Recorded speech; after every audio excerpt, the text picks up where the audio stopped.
We are live. All right. So we do not have an opening video, so no opening credits this time. We're just gonna go straight into the recap from the last episode. Last episode was our kind of gap episode that goes between adventures. All of you got up to various different shenanigans back at your hometown of the city of Dorado on the world of Esperanza. Who other than Kizik, who's probably doing my sound check, would like to go first? Rex, I'm so glad you volunteered. I gotta stop double muting myself. I was like, I'll go first, blah blah blah blah blah, and then you're like, Rex, thanks for volunteering. I'm like, double mute. Good for me. Mhm. Okay, so yeah, we made our way out of the rest of that cool little dungeon thingy, and got our prized possession stolen from us, which that was no fun. And went back and told the dean this, and he was I wouldn't say he was happy. He wasn't unhappy because we still gave him all the rest of our findings that we had. And then we kind of let loose and uh, waited for responses. Went to the local bar and got some relaxation and whatnot. And hunted down some information that we got from Dr. Craven, the guy who was on the ground, dead when we first got to the I don't know what to call it, the facility temple thingy. Got some information out of his phone and hunted down some contacts with that. And then we got informed that the second team that went out to do their mission hasn't been heard from. And we got the cool little fancy extended scout and permission to go get ready and go look for them. Yeah, that's the short version. John? Ghost. Anything to add? There were a lot of Indiana Jones quotes. I think we nailed a good portion of them. Yes. I was pretty upset when we lost the medallion or the Yep, the medallion's the right word. yeah. But yes, we're looking for this second team that the dean had sent out. And I'm pretty worried about her. She was a good egg. Her name was Sarah, right? Yes. Yes. Her name is Sarah Tassa. Tassa. And she's leading a team of, when you last saw them, 3 people. Who are kind of the best she could scavenge together. Like, her team maybe not quite as well polished as your team is. But best she could do. She needed field experience in order to be a professor, which is what she really wanted. Thodubs. Yeah, I was just thinking that kind of goes without saying that her team was not as good as us, but yeah. I remember that I had to go to the hospital, get myself patched up, because I was not doing too good after our last excursion. But yeah, everything else sounded correct. Cool. All right, so what we're going to do now is Ghost is going to check Kizik, and Kizik is going to give me his recap.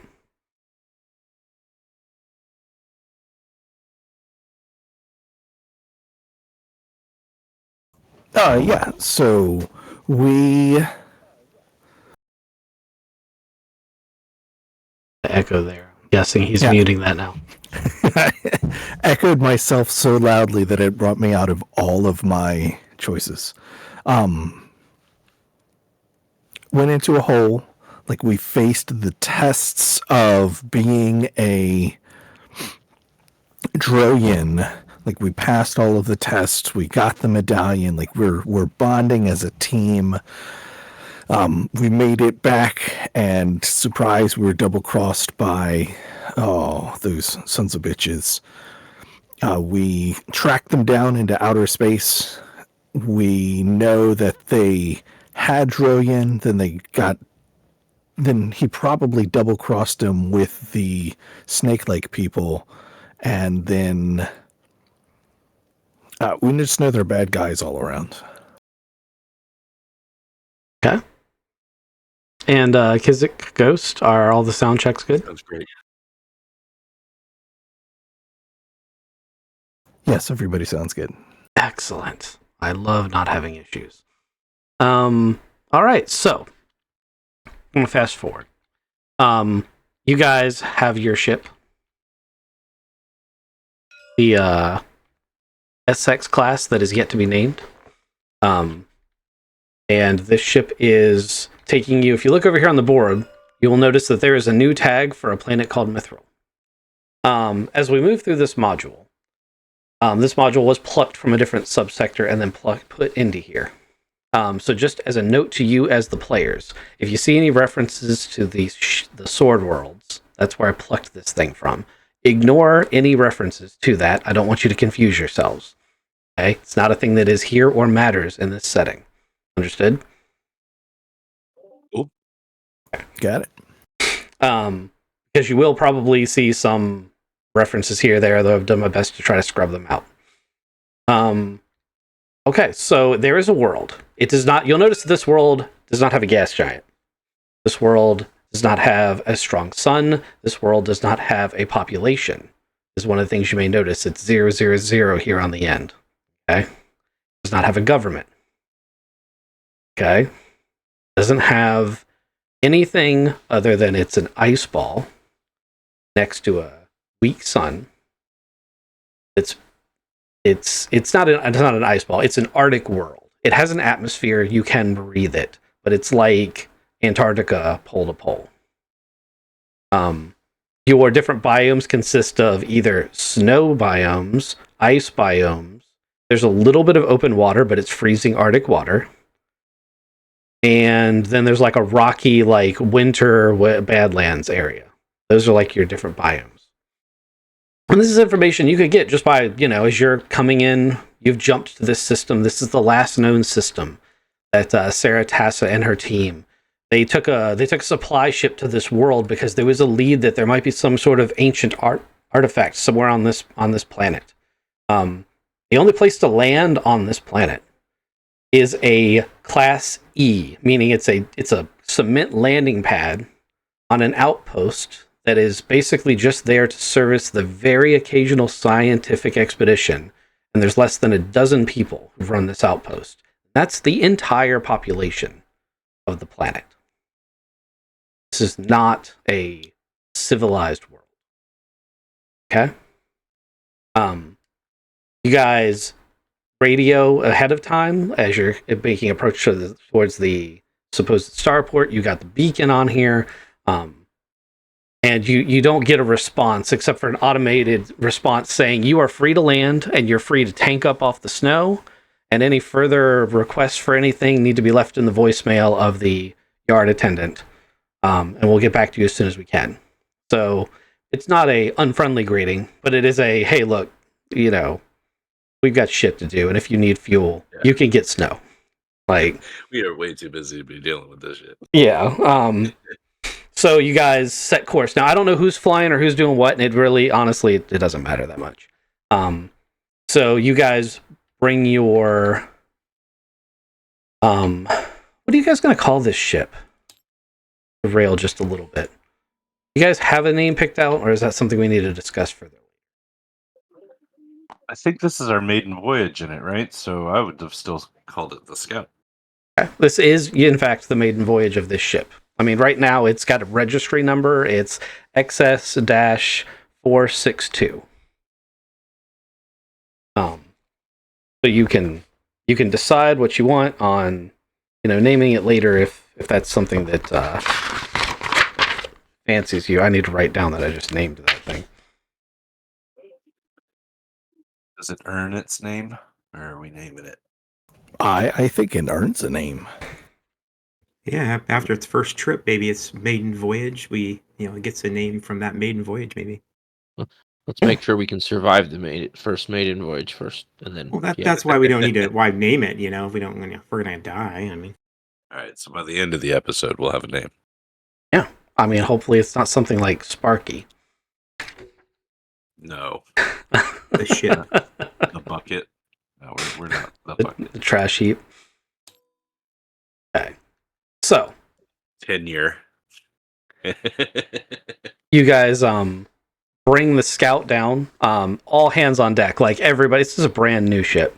And unfortunately, while you've requested 2 crew members to help you with the ship to keep the labor down, the Dean was in such a hurry to send you on this rescue mission. He said, look, you can fly the ship. Go forth and conquer.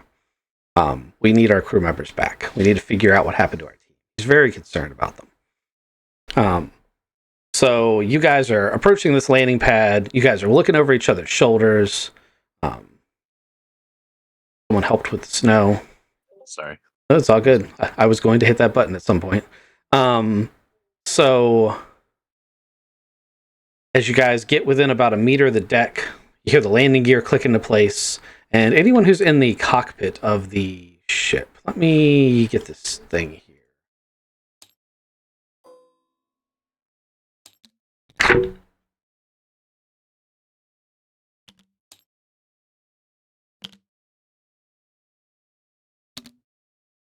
So this is the bridge right here. Anyone who's in here and looking out the bubble canopy on the front of the ship will see emanating from building 5 this shimmer, this ripple. It looks almost like an airburst you would see ahead of an explosion, but no actual explosion. And as it washes over the ship, all the instrumentation goes crazy, and the ship simply falls from the sky the last meter and crashes down onto the deck. There's a hard thud, and it jostles everything around. Any loose fittings go flying, and there's dings and bangs all over the ship. And there's a few beep beep beeps as your instruments indicate that there have been issues with the ship now. Anyone who continues looking out the front screen will notice a small wisp of smoke coming out of Building 5 now, and that all the lights on the landing deck and the installation have gone out. What was that? Is everybody okay? There was an explosion, and it took us out of the sky. Great, man. I was wondering what's going on. Good thing I had my seatbelt on. Did it wash across the ship like an electromagnetic pulse? Yeah, like yes, maybe, probably. I don't know. Everybody grab your gear. We gotta lock up the ship and see what's going on out there. You want to make sure the ship's okay before we jump out of it? That's what I would like to do. Yeah, lock it up. Oh, we also got scanners and sensors and stuff. Maybe we can run a sensor scan on it. Are those still on? Let's check that. I feel like we just fell out of the sky. I mean, we should make sure that the scanners are even functional. Systems check. Everyone reacts to crisis differently. So those of you who want to run sensors checks, let me know, or sensors or systems checks, let me know what those are. And, we're not really in combat time, but just kind of let me know what you guys are doing. The ship has settled onto the deck. There does not appear to be catastrophic damage at a first glance. I would like to look over the power plant of the ship as an engineer and check electrical systems. What engineering pluses do you have? That is engineer power plant. Okay. You also have a rank in M drive, which is what I was really looking for. Oh, I could do M drive instead. Okay, so give me both of them. Okay. And that's an EDU. I got a 7. Okay. Your lifters aren't working. Plant appears to be online, but has gone through a reset phase where the circuitry of the power plant was forced into a shutdown phase and then immediately restarted. That isn't actually what made you fall from the sky. Your battery backup seemed to be working just fine. Gentlemen, it seems like systems are going through a reset phase. Maybe we're in limp mode. They're There probably is some damage to thrusters. Can I check life support and then bring the sensors online? Yes, you can.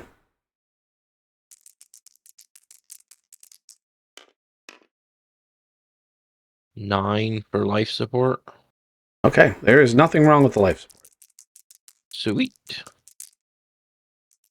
It also will tell you that while really, really cold outside, the atmosphere is completely breathable. Hey guys, looks like life support's good and atmosphere is breathable. For sensors, I got a 14. Okay, let's look at the sensors you have. Okay, you didn't give me what specific sensors you were using or how. But I was checking on the sensor system, not using the sensors. Just can I bring them up? Are they fully functional? Okay. Not actually doing anything with them. Well, with the 12, you'll carry that effect over to actually using the sensors should you choose to do so. The sensors are completely intact. Like everything else, they went through a very brief, like a power flicker, basically, and they've rebooted. Sweet. I'm blind. Where are they on the ship thing? Right here, you actually have a really good set of sensors. So you have improved sensors, which means that you have electronic, optical, EO. You have radar. You have lidar. You have thermal. At a pretty fine resolution. You have a life scanner analysis suite, which is a super fancy. And the whole reason this ship is TL-14, by the way, is because of that and the mineral detection. Those two things by themselves pretty much make this thing super advanced. And so you have life scanner and mineral detection. You need to be very close for life scanner, but you don't get much closer than parked on the outpost. My intention is to go with the life scanner. Scanning for any and all life signs around here. Okay. You can do a +4 to that check, which means there's no way you can fail it. You can still roll it if you want, but there's no way you can fail it. There are no life signs currently in the outpost of any kind. Gentlemen, there are 0 life signs around here, so makes either that weird little explosion thing was a reaction to us, or maybe it did more damage. Maybe, I don't know, but nothing. No life signs. Uh-oh. All right. Gus and I are going to get out and look at the landing gear, see if that took any damage from the fall. What's Thodub's doing? I'm going to get out. Since we're good to go and clear, and I definitely want to get out and start looking at the ship to make sure that there's any damage or anything like that on the outside of the hull. Okay. You guys open up. Assuming which one of these, side or front or both? You got 2 exits out the bottom. At the side. Okay. You guys pop open the side door of the cargo bay. It slides away with a hiss, and you are met by a wall of air that is so frigid that you feel like ice crystals are immediately forming in your lungs. Temperature outside is something like -38 degrees. Holy shit. Man, maybe we need to get some coats or something. That's terrible. Close it. Yeah, I kind of just hide around the corner away from the door so I don't have to feel that frigid cold air. All right, well, I'm going to stick my head out and see if everything looks solid, the landing gear. Okay. I mean, at first glance, there's not much wrong with it. I'm going to pop my head back in and close that door. Blow on my hands a little bit. Oh, guys, it's real cold outside. We brought our car for the front raft. You gonna try and start the air raft? Is everybody? Do we want to run any more scans, or you want to get out there and see a little bit further from the car. And the car's a good idea because it's got heat. I would agree with that. I mean, it seems to be pretty cold out there. Is it like snowing or anything like that? I mean, how's visibility? It's very cold. There's some snow coming down. I'm gonna put on my vac suit.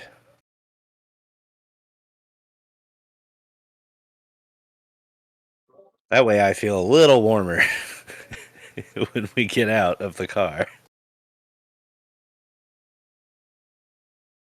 On a range of warm to extremely cold, it is only cold outside for this world. Ooh, for this world. Yeah. Negative 32. So I'm going to cut to the chase because you guys are doing a lot of build up to something, and I don't want to cut your legs out from underneath you at the wrong point. Someone goes and basically tries to turn the key on the car, and while the system turns on, it can't move at all. Its lifters are also completely burned out. Oh shit, we're stuck.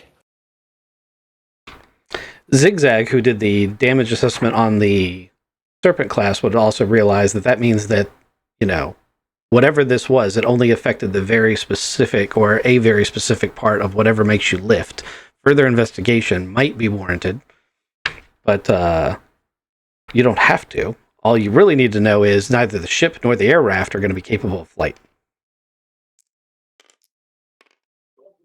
Does the vac suit work? Vac suit works fine. Well, then after I don that, I will go and check the lifters again with a closer look. Okay. On the ship or on the air raft? I will start with the air raft as it is smaller, and maybe I could figure things out faster. Okay. I'm still going to take a engineering check for M drive. Yeah, that makes sense. Zigzag with a +1. That's a 7. Okay. Do you need any help over there? It looks like you're struggling. It's cold. I'm wearing this vac suit and I can't lift this tool. Yes, please. Can you come help me? I'm getting frustrated. Would I open it up and try to look at the actual components of the M drive? Yes, I need these 2 screws removed.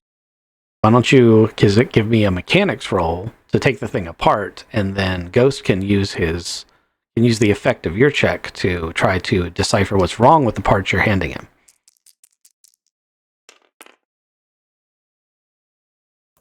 Uh, 5 + 1 mechanics is education. Yes. +1 is 7. It's broke. So, in your haste to remove some of the pieces, you end up snapping one of the lifter plates off at one of the standoffs. Like, it's screwed in like a motherboard. You only did all but one of the screws, and it just rips the corner of the lift plate off as you pull it out. Ghost, you can make another check at -1 to see if like last-ditch effort of diagnosing the problem. Okay, so if you just move out of the way right here. Oh no. At a -1 and it's a 4. Okay. At the haste that you're moving at right now, you're not going to be able to sort this out in the immediate future. Your choices now are either to spend quite a bit more time to reduce the difficulty of the check and try again, or to continue on with your investigation otherwise and circle back. Yeah, okay, before we start cutting things, I think we should just leave this right here. We'll put the hatch back on it, and we'll come back. Yeah, the M drives don't work. We know that. Thrusters are broke, guys. Everybody, we're not thrusting anywhere. No thrusting for anybody. And it looked like it emanated from the building over there. It was smoking a couple of minutes ago. Is it still smoking? How many minutes do you think have passed? Gonna roll a d6 and find out. Probably more than 6 minutes. I would like you guys to figure it out. Actually, 6 minutes is a reasonable number, but I'm good with that. yeah. If you want to call it 6 minutes, then no, there's no smoke coming out of it. And the lights in the outpost and on the landing pad have cut back on.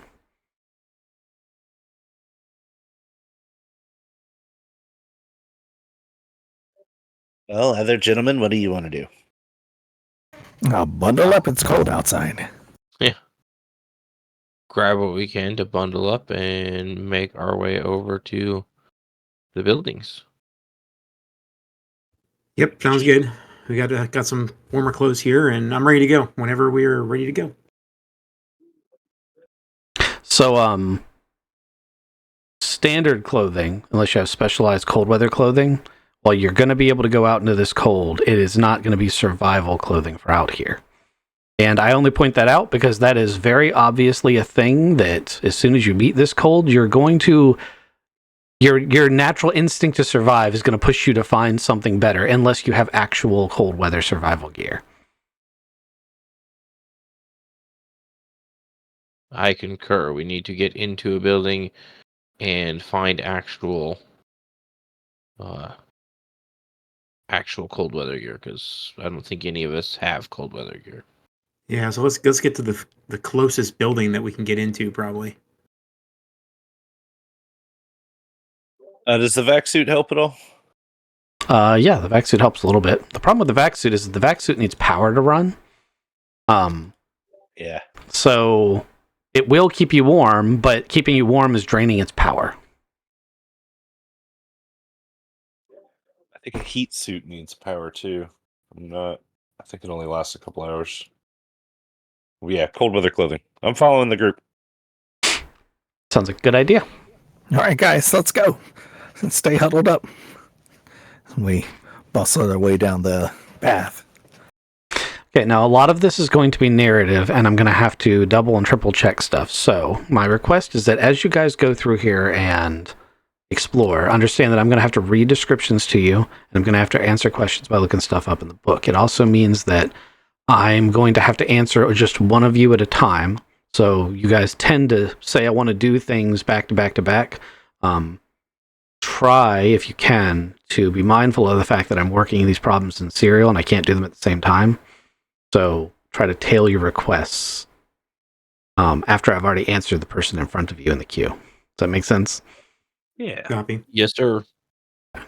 Otto, you want to take the lead? Yeah. Let's go. And I fight forward, and I'm going to see what's in building number 6. Okay, hold on. Do any of these buildings off of first look like I want to look at the buildings just for like what kind of buildings are there? Any sort of like giveaways of like a comm center or like a laboratory or a barracks kind of like residential kind of module, like so we can make a educated decision on which building to go in first? Okay. We are already walking over top of each other, like I would really, really wish you would not do. I will answer all of your questions in the order in which they were received. First and foremost, don't just jump halfway across the map and say I'm going into building number 6. Let's not do that. You guys step off the ship onto the very cold platform. Give me an opportunity to describe your settings. Understand that you're used to having a map where you can see all the things, and I'm telling you right now that you do not have a map where you can see any of the things, and you need a description of every step you take.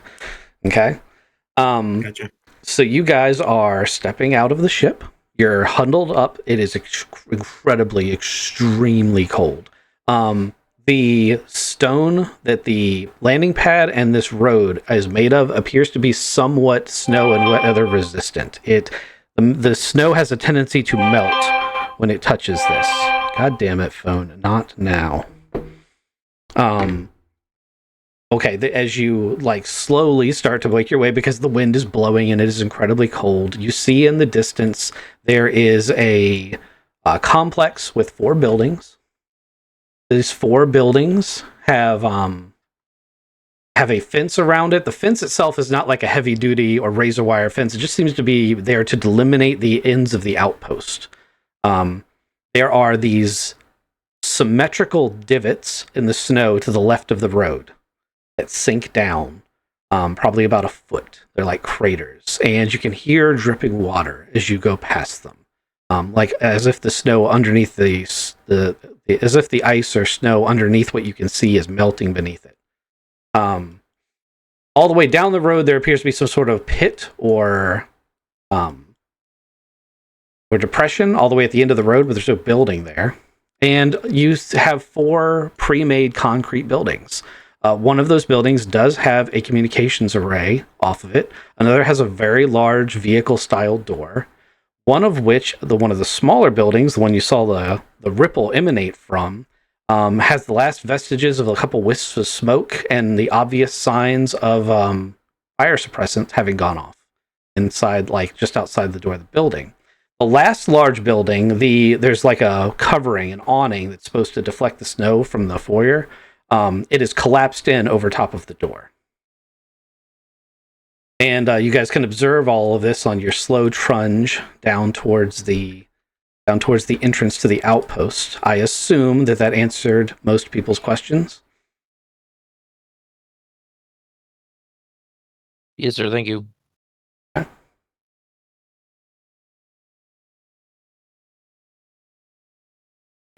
So I slowly trek up to building number 6. Okay.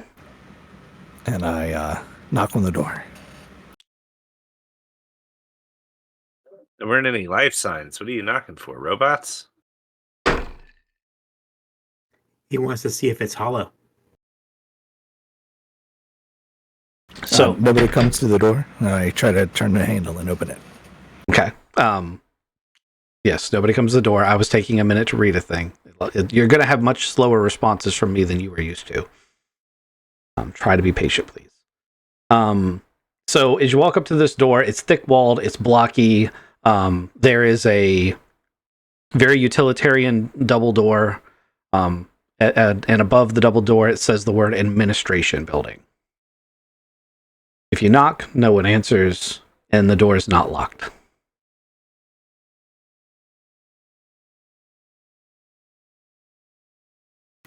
I turn the handle and step inside. Okay. There's a small chamber. When you first walked in, it's a vestibule. Racks of coats, snow shovels. It's pretty unremarkable. It's obviously there to keep some of the cold air out, and heat in. But as soon as you walk in, there's this smell of cleaner, antiseptic. It almost smells like someone has spilt a container of cleaning supplies in here. And I wasn't kidding. There are no maps for any of this. You're looking at the only map. You have to listen to my descriptions. There's a odd reddish stain directly against the back wall where the next door is. And if you guys want to give me some perception rolls, I'll give you a couple other details. Take a look around, guys. I'll go for that. Can we take this second to grab jackets? That's a good idea. Give me a perception roll. I really want yours now. As a matter of fact, you can take a +1.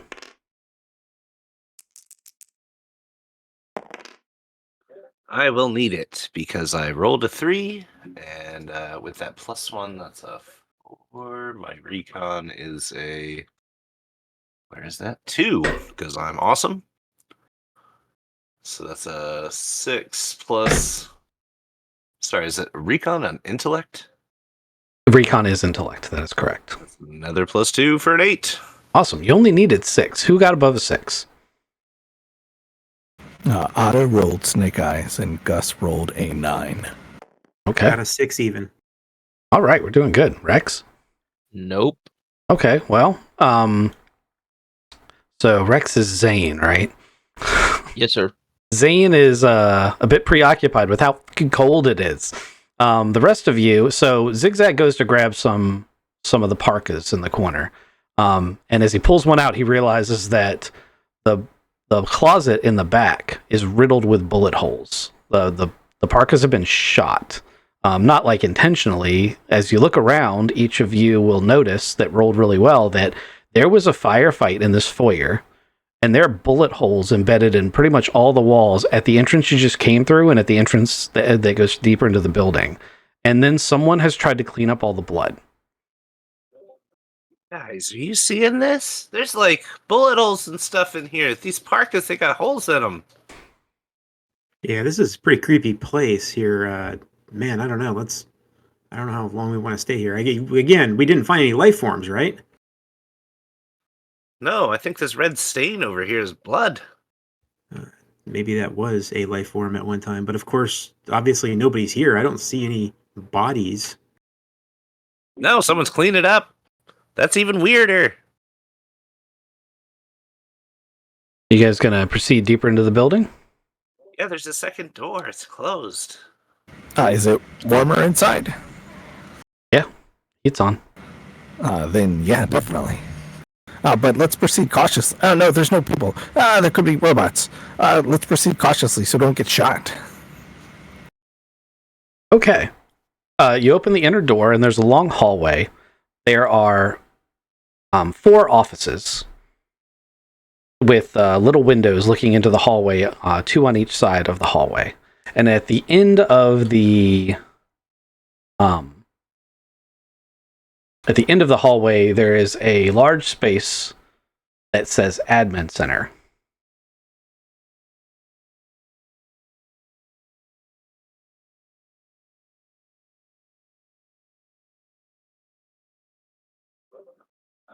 Are there any computers? I'm not giving you like that. No, I'm not answering that question. You are looking down a hallway. You see 4 offices with windows, and you see a door that says Admin Center. All right. Does it look like the firefight made it down the hallway? Like, are there any bullet holes in the walls or the doors or anything this far in the building? The person who failed the perception check had to be the one to ask that question. But you're all in the hallway, so I'll go ahead and say there are a few bullet holes and even some more red smears that have been cleaned up. Now that you know what you're looking for, even though you may have missed it at first, but now that you know what you're looking for, you're finding more signs. Are the windows new? Have they been broken out? They have not been broken out. Gotcha. And the doors to the offices, are they solid? They're actually open, but they're just regular inner core doors. And inside each office through the window, we can see a desk? If you want, like, I'm waiting to see if you guys want to walk in there, so I can get, like, Yeah. You guys are standing at the entrance. Gotcha. Please advance the party, and I'll give you details. Yes, I'd like to walk in there. I also want to know, just by us looking through there, is the office in disarray? I mean, like, somebody's been like throwing stuff on the floor, upturned tables, chairs, things like that, or is it just the bullet holes and the blood? Okay, first office that you guys walk into appears to be the port warden's office, and it is routinely used. It doesn't have any. It's not like obviously like Hollywood style tossed and turned, but you're not sure if he was just a messy desk keeper or if the papers have actually been tossed. It's hard to tell.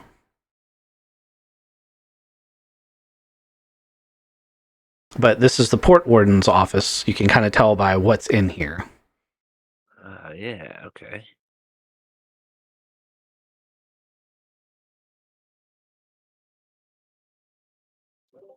Something weird happened here. I'd like to take a peek in the room directly across the hall from the warden's office, just to look in the doorway. Okay. Oh, and there's a desk and a terminal in the warden's office. In this room, there's a desk and a terminal. It's much neater. There are a few different things in here, but it's also less personal. It seems like while this office was probably used by multiple different people. Sort of a rotating desk assignment. But nothing spectacular standing out at you.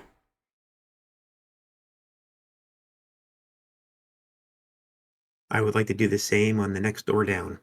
Okay. The other two rooms are incredibly sparse. They don't seem to have been used basically at all. But there are, a standard desk and a terminal in each of those rooms.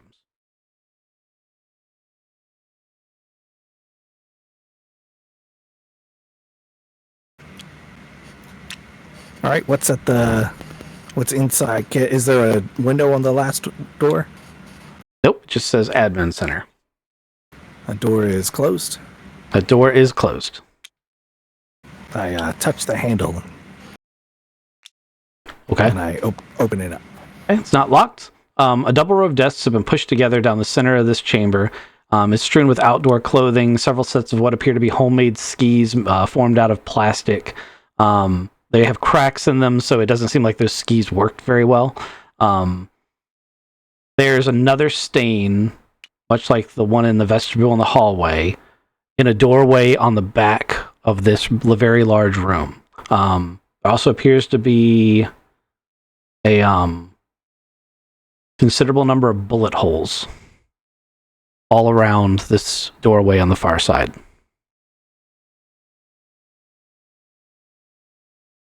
So there's a door here. Oh.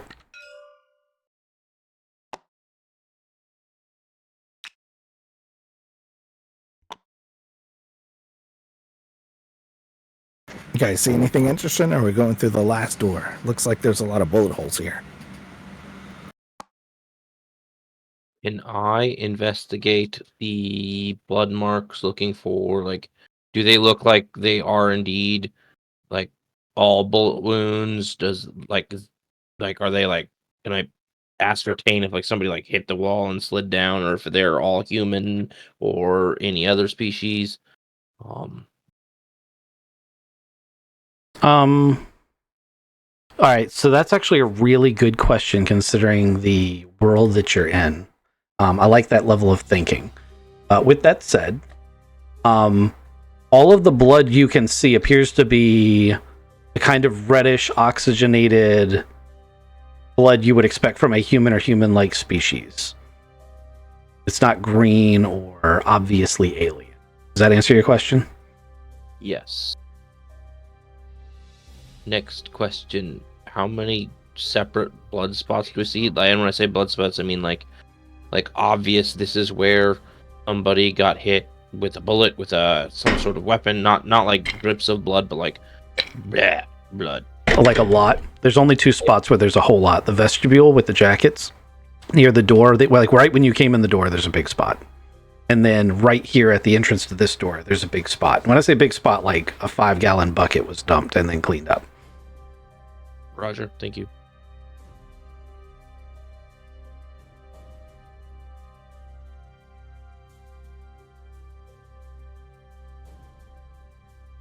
I think we can take a look in the warden's office, guys, if we want to see if there's any information. We should be able to see any comings and goings of ships and manifests and any of that kind of information, maybe to see potentially who or what we're dealing with.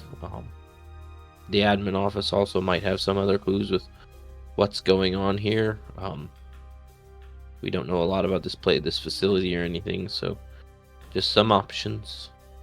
Did anyone open this door? I was about to say there's one more door. Do you want to open that? I was gonna go to the computer in the warden's office and try to computers it to find exactly what Ronan said.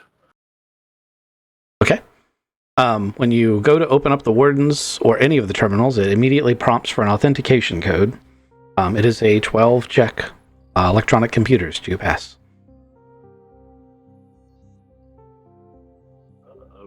12, huh? Okay. Can I use my mobile comm to help me with this with a +1? Do you have a actual intrusion program or something that would give you a +1 on your mobile comm? It's not an intrusion program. It's just computers.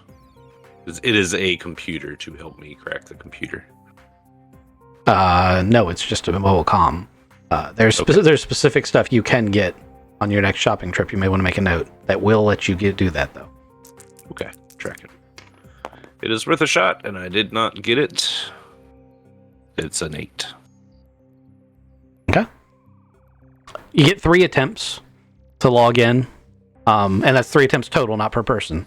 So if someone else wants to take a crack, or if you want to try again, it's up to you guys. I'll go take a crack if you don't mind, Zigzag. I don't mind at all. I can try to look for a code too, and we can come back and do that third one. Roger.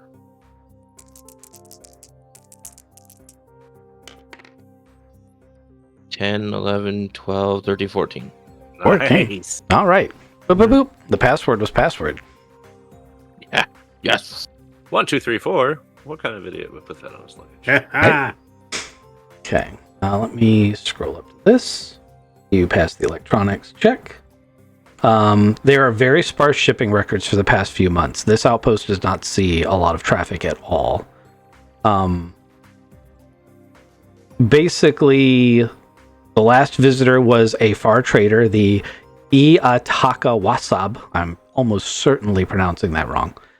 Before that, subsidized merchant Genfrey came through a couple weeks previously to that, and 3 weeks earlier to that, lining up with when your friends should have gotten here, a supply run shipped 414 supplied at the port, and that's as far back as the records go. They don't seem to keep records for very long. I won't make you roll extra for this because you rolled really good. The notes for the Genevieve. They're a independent trader that makes semi-regular runs through here since the war started, trying to avoid main merchant lanes. And they came through a couple weeks. On this trip, one of her passengers disembarked and remained at the downport. Likewise, there is a note for supply run 414, appended a note that supplies were delivered and 4 personnel remained at the port, part of a scientific research team from the world of Esperanza.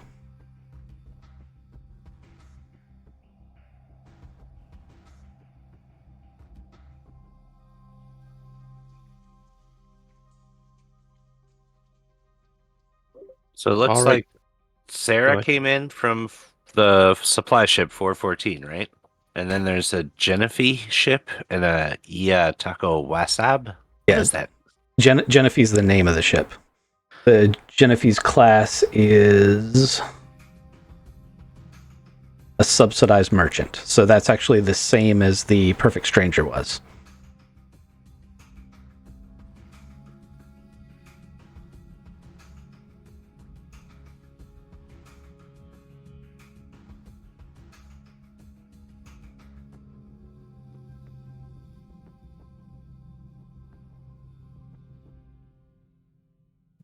Did anybody disembark from the Taco Wasa?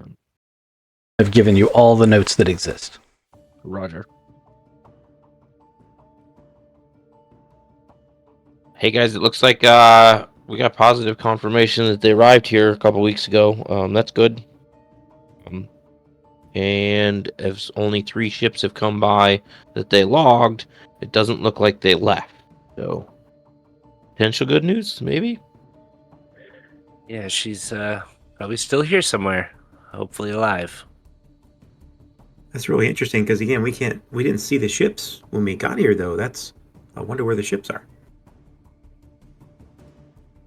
Just It was because a while ago. the ships arrived doesn't mean they didn't leave. The ships definitely left. Oh, I guess I was assuming that they would have a record saying that they left and departed at what time and things like that. But No, you're assuming that the records are far more detailed than they actually are. This is Got it. literally someone opened Notepad and said, that's the ship name, dropped off these supplies, here's our shopping list for foods and stuff, and oh yeah, a person stayed. Like, this is not at its peak of operation. At its peak, if every single role in this outpost were completely occupied, you'd have 12 people on this planet. gotcha.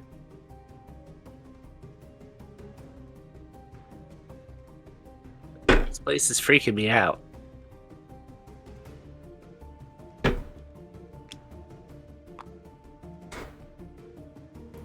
We got one more door back here. I guess this bloodstain means that either the guy died defending people from getting into it, or I don't know, it could be special. Well, I think the other bloodstain was in the closet, right? So somebody was hiding in there and was murdered. This place is unnerving. Go ahead and open the door. I'm gonna get my stick out. No, there are actually 2 doors left in this room. Let me just help you here. On this wall, there's another door here. And then there's a door here where you put it in the back. So, Otto's going to try to open this door? Yep. Okay. This door has the sign above it that says Communication Center. As you open it, it's a closet-sized room jammed with electronics floor to ceiling. Most of the downport systems, as far as communications and such, are in here. You can see the beacon that seems to be set to a standard message that you guys received. It's currently broadcasting, saying, hey, you can land at the downports. I'll leave a voicemail, so on and so forth. The only thing that strikes you as odd is the data cores for storage. All of the drives have been removed. So the system's up and running, but there's no data storage.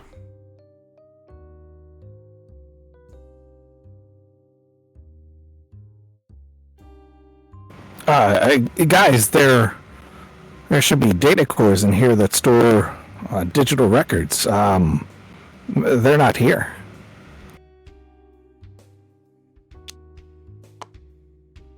It's weird. So somebody's covering all of this up and trying to clean it up, and we're here now. And does anybody have a gun? Yes.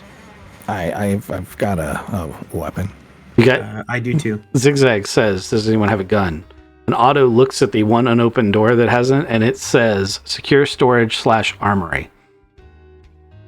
Oh, I found the armory. Do you want a gun, Zigzag? Or a couple?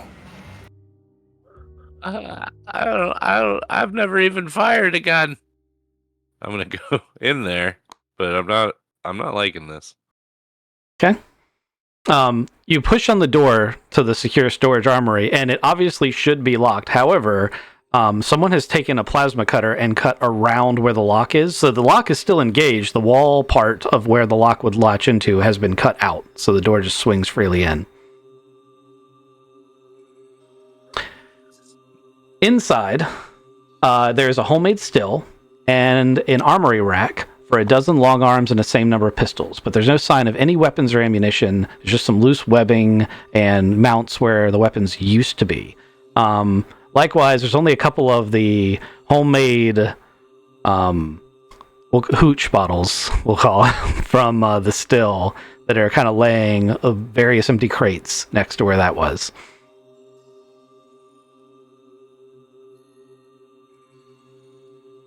How many hooch bottles?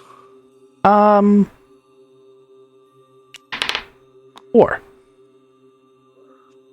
Or hooch bottles. Yep. We'll say yeah. we'll say they're beer bottle size. Okay. Does anybody mind? I'm gonna grab those. One for each hand. Exactly. Just let me know if you start drinking them. Still in a vac suit. He could pop his helmet.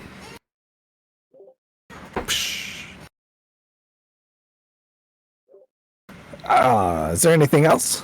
Mr. Reese, you see anything you want to investigate in here? Nothing I want to investigate in there. I think I'm just going to head over to these other rooms and kind of go through the desks here, like this temporary office.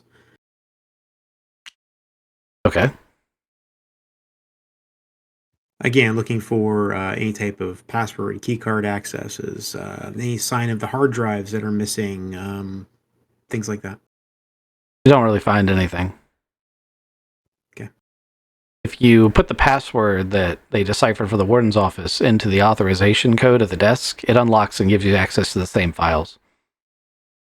Gotcha. Okay.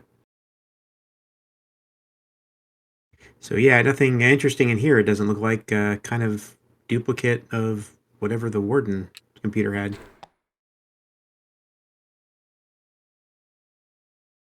Hey, Doc Otto, is there anything in that big room where you're at that, like, would give us any clues on what this facility is for and why somebody would want to get in a fight over it?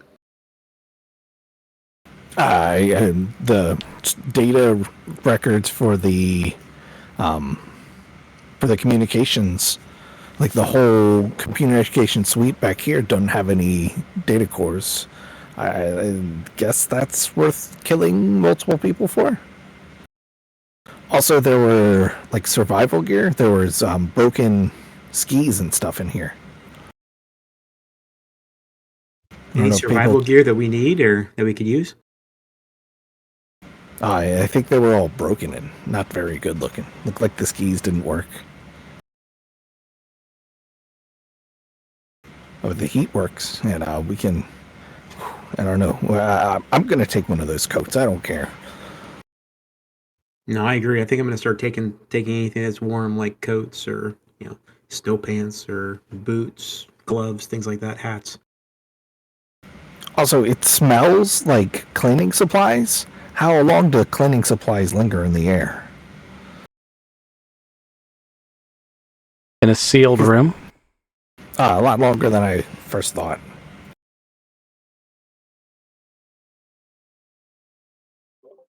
And does somebody have any idea how old these stains might be, even if they were cleaned? I can take a look at them, but as they were cleaned and whatnot with cleaning supplies that would have diluted anything from the blood, but like I can make an attempt to see if I can figure out a time of. Assuming you have your medical equipment with you, Mhm. I'll make it a 12 to pass. It is going to be difficult for all the reasons you just said.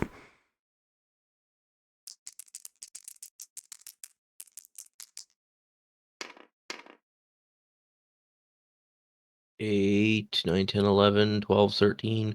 I'm really good at medical. Nice. Excellent. I need a second to get you an answer. Aye. We all stand back in awe as he goes on this huge spiel about how this blood's pattern is a little bit too dark. Very Sherlock Holmes moment. Checking it out, looking at splatter patterns and stuff like that, like he's Dexter. We're just trying to put on a coat. I'm having difficulty finding one of the sleeves while I'm watching. My finger gets caught in a bullet hole. This is one of those points that they didn't actually...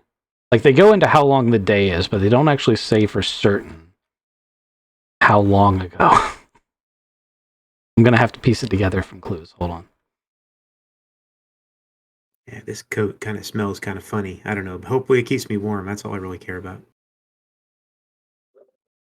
I don't want to alarm anybody, but when we were down in the Droin temple, I had a vision, and I think it was of Sarah Tessa's group, but it was very cold, like this, like here on this planet, and it was. I think I had some sort of connection with her. Oh, that's crazy. I You think think it you is. might know where she's at, or? No. Well, she's here somewhere.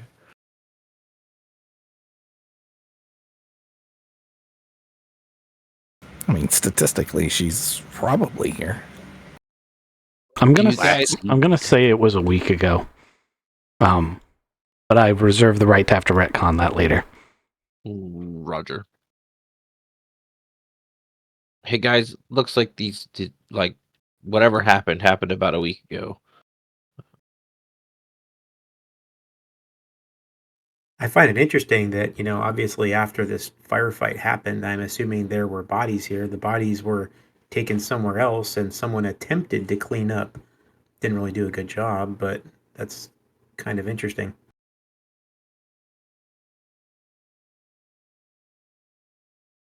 I mean, it is a good point. We could look to see if there any obvious signs of like dragging the bodies or anything like that? Any blood trails? I mean, more than likely on a planet like this, it got covered up in the snow, but we could look out the back door there, or not the back door, the front door. And There any closets or anything like that in here we could be looking at, or like a basement, or I don't know.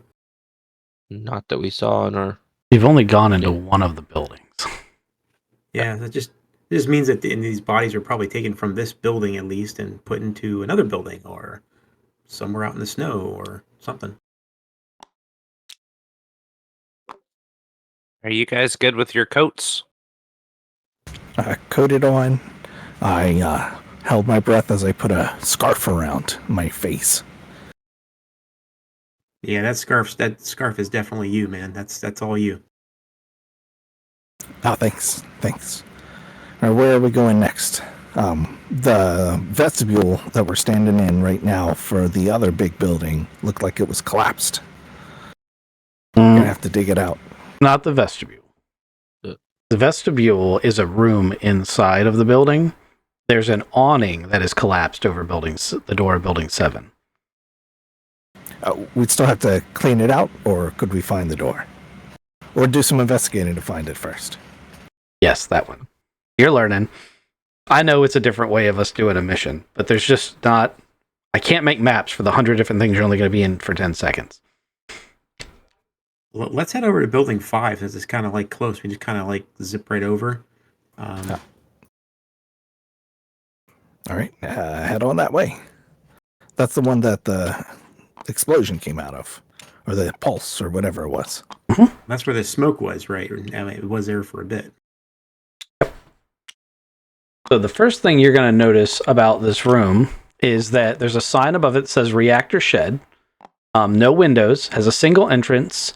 There is a heavy door which is closed, but there's a vent above the door that you saw the smoke coming out of. It does not have smoke coming out of it now.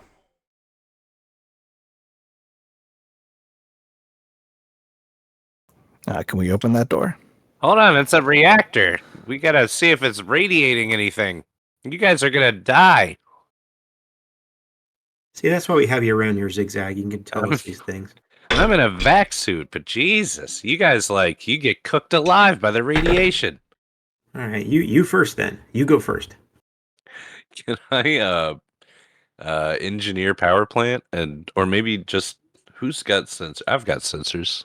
Can I check for what is that? The thing that a Geiger counter. Yes, there's one built into the vac suit. Since it's for use in space, that would be a useful tool. It's not emitting any type of radiation that the suit is able to detect. Okay.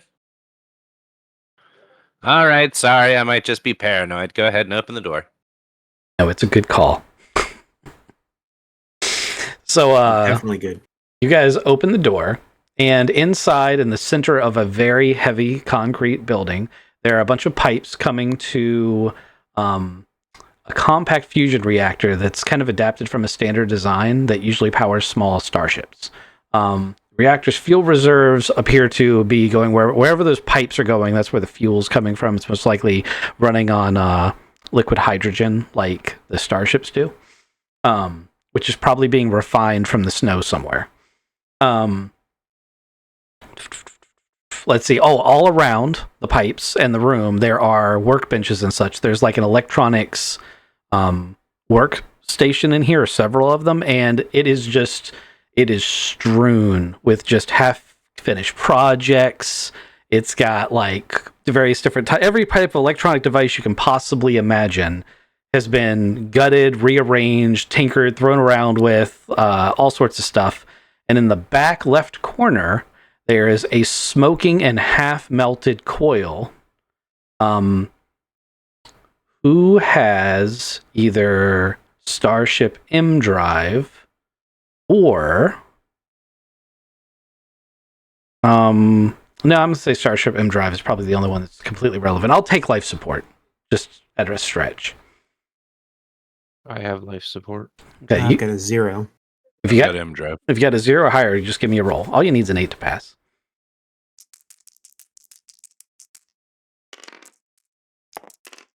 8, 9. Excellent. 11. Excellent. I got a 10. Excellent. Okay. As soon as you guys lay eyes on this, at least 3/4 of the party are like, ah, shit, it was an EMP. The coil is was some sort of specially tuned, very specific frequency EMP. And the coils that are scattered around the electronic bench were obviously attempts to fine tune this thing. Unfortunately, this is where the fire was. It is a smoking, melted mass after having been triggered, and it was on fire until the fire suppression systems put it out. Oh, and there seem to be wires running to a sensor that's pointed at the landing pad.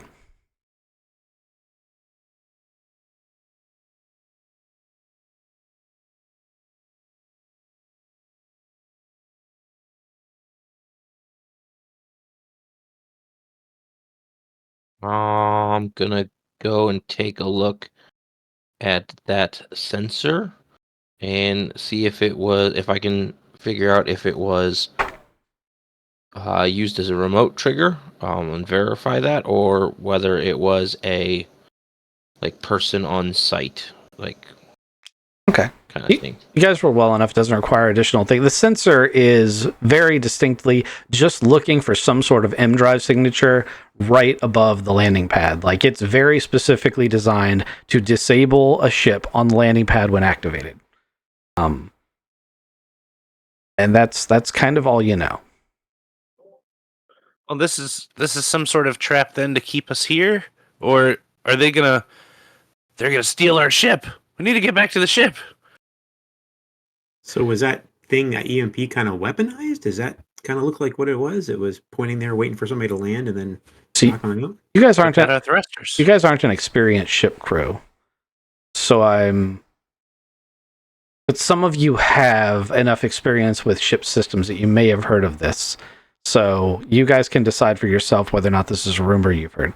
Some starports, especially on worlds that don't have aerospace cover, will employ devices like this underneath their landing pads to immobilize ships that they don't want to lift off, or that have, basically, you didn't pay your docking fee and you're trying to blast out of the plane. This is not a unusual device.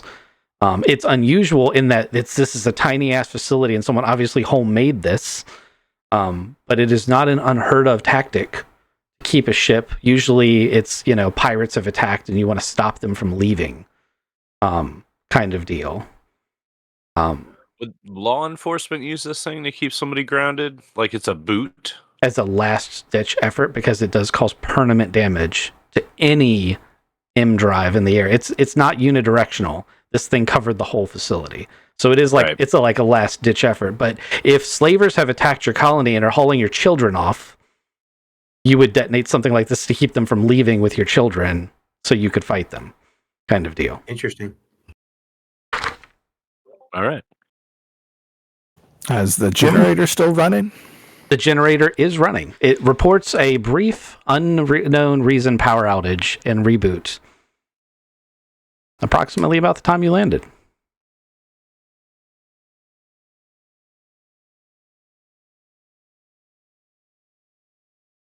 Can we see our ship if we walk out of the building and look for it? Sure. Is visibility that good? It is currently snowing. Oh, damn it. Oh, that dice is gone. No, visibility is not that good. You can probably make out the outline of the ship.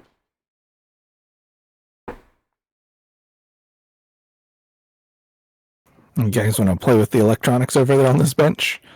Because somebody's been doing some tinkering. You will find that any type of non-shielded device, meaning pretty much every data pad, comm thing on this bench, is completely cooked. Shielded things like the reactors and the terminals in the comm center, they briefly went down but came back. Are there any types of paper notes or anything like that that might be handwritten that might be in the desks or on the desks? Give me a second. Even diary or something like that. I don't know.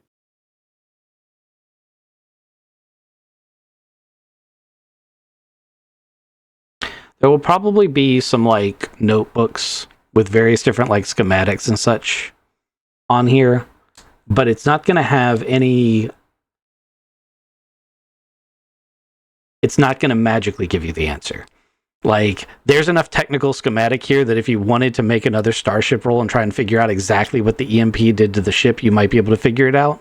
Alternatively, you could go back to the ship and try again. But the only information that you don't have that you could possibly derive from this is the information that Zigzag was trying to get earlier when he kept failing his checks. Gotcha.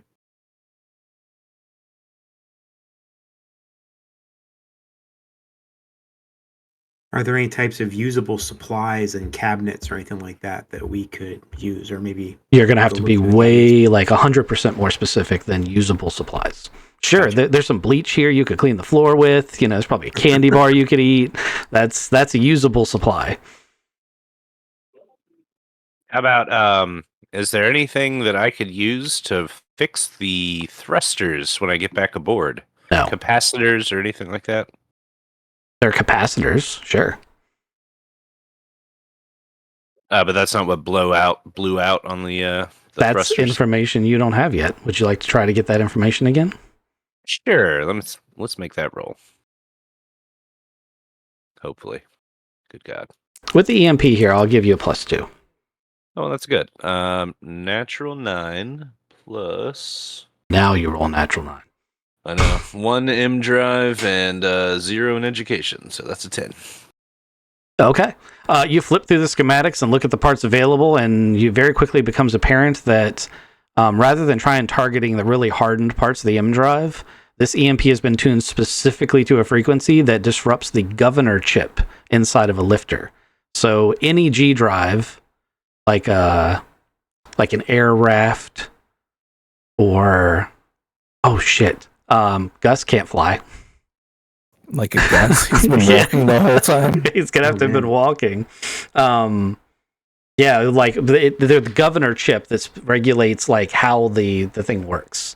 It specifically is burnt out, and it's designed to permanently burn them out. This part was chosen not just because of its less shielding, but according to this book, because there is no source of alternate repair parts on world. So even if whoever attacks kills everyone, they'll be stuck here. Is the idea behind it.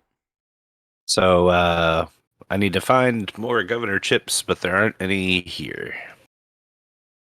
It also has an effective radius of about 100 yards. Oh boy.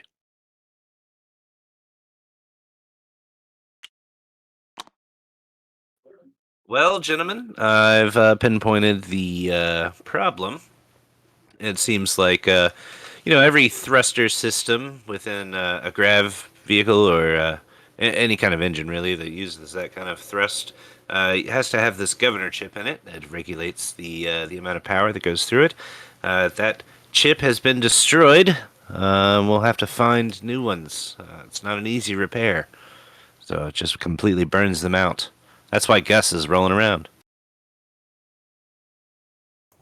I was wondering. I would Go ahead. assume that if we find some of these chips that aren't loaded down with power at the time, we might be able to use those to fix our systems. Negative. This will destroy any chips within that frequency. It's like activating a harmonic on it. Within 100 yards. Gotcha. Within 100 yards. Of the EMP. Yes. Copy. So we need a rescue, boys. Is there?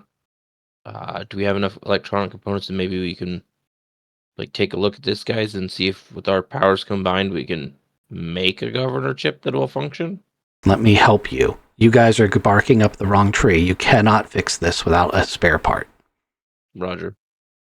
I say we have a couple more buildings to check. We can go over there and look at those. I mean, something that's farther away than 100 yards, we might be lucky. Yeah, we gotta look at it, see if we can dig that one out. In the spare parts, did they make a small flamethrower so we can melt some snow? Very specific ask. What snow are you looking to melt? The one that's over the awning outside of number 7. I said multiple times that the awning fell, not that it was buried in snow.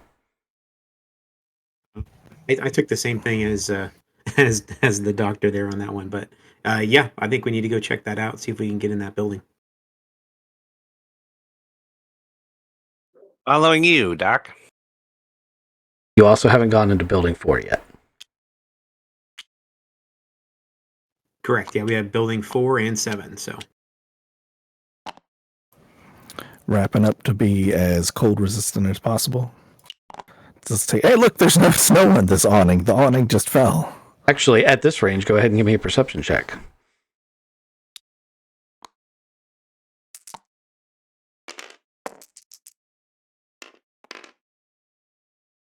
Uh, 8.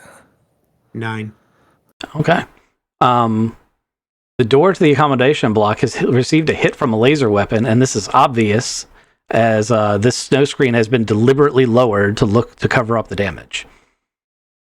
So basically they just lowered the awning over top of the door so that you wouldn't see that the door had been blown open with a laser weapon, like a ship-grade laser weapon.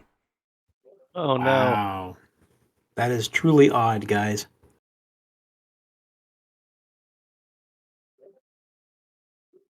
What is the? Who does this? It's crazy. Hey, Zigzag, put some scanners or something like that on this room. Kind of check it out. Make sure we're not getting anything that might hurt us. I mean, we know that there's nothing alive here. We don't know if there's anything else. I don't know what they were covering up in here. Maybe use your Geiger counter or something. I don't know. See if there's any type of anything here. Your Geiger counter does not tick when you walk up to this. It's cold. I lean underneath of the awning, and is the door open? What's left of it? Yes. So a ship-grade laser weapon used against a door like this, it leaves melted. Like, you ever seen what's left after a plasma cutter melt some steel? Lag. Yeah. That's the term. Yeah, yes, that is the term. And that's exactly what's left around the edges of this door. The metal of the door was turned into vapor from the heat of the explosion. There's not even really a door here. Nothing more than a hole to walk through. All right, I'll go in first. Okay. You enter a little antechamber vestibule thing, like in the administration building. Very similar setup. As you open the inner door, you come into the main chamber. It's obviously the scene of a brief but vicious firefight. Bullet holes are everywhere, and furniture's chips are marred out of the walls. It's much less well covered up in here, but you see indications of over 100 rounds fired. Some casings were cleaned up, like in a hasty cleanup, but they didn't get all of them. Like, there's obvious bullet casings laying around. The central dining table has been overturned as like a barricade and is riddled with bullets. And there's a large stain that has been attempted to be cleaned up right behind that table. I may have missed it, but was there any signage or anything like that saying what kind of building this was? This is the barracks. Yes, this is the accommodation block is what they call it. But yes, this is the barracks. Okay, I missed it. Sorry. That's okay. I didn't think I may not have said it. Looking around, you can see, this main reconfigurable room, which is the dining, meeting, and recreation area. There are individual accommodation chambers lining up against the walls, and there's a kitchen, and it's a storage area and walk-in fridge. And then there's 2 smaller rooms that are like a lounge and a gym.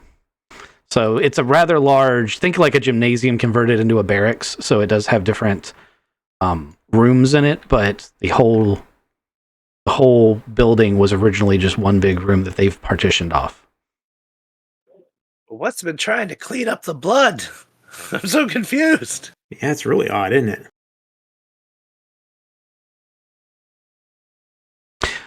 There is a tidbit of information because Zane did such a good job on his medical check that I could give you that might be relevant, or might not mean anything to you guys at all. While he could determine the decay of the blood roughly to give you a time scale, what he couldn't determine was any type of DNA. The cleaning solution that's being used is destroying the DNA.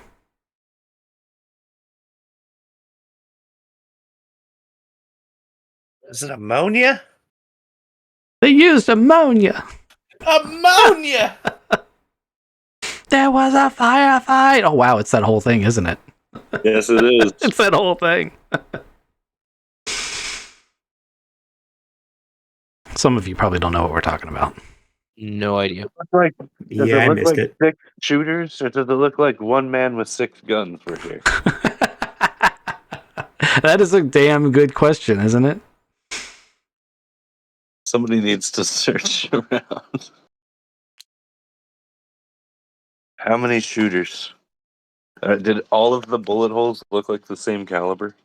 For those of you who didn't know what I was talking about, you need to go watch the movie Boondock Saints. It is a really good movie.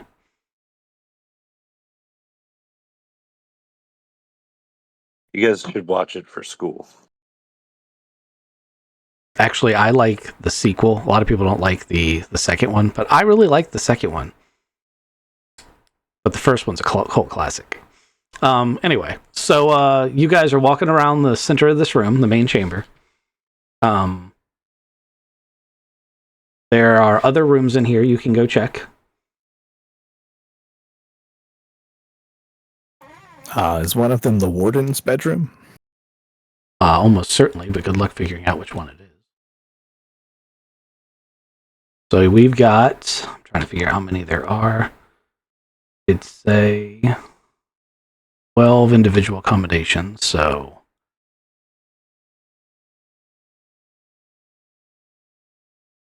Huh? Is this just like a big room with like bunk beds in it, or is it a individual roomed type of thing? There were 12 individual rooms. I did explain that a moment ago, Thodubs.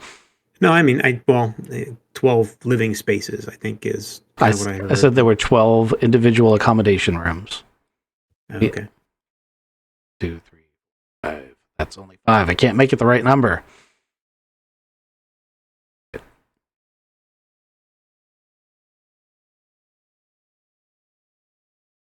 There we go. Close enough. There are 6 rooms on each side. In the back, there are 2 like lounge style rooms. And then there is a kitchen.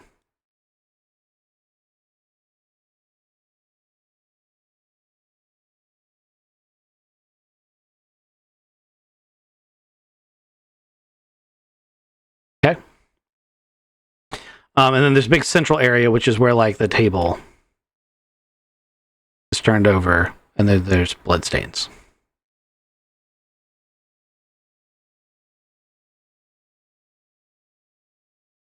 And I check the accommodation rooms, looking specifically for if all of them are look like they're actually being used, like they have somebody that's living in them or was living in them, or if there are any of them are empty.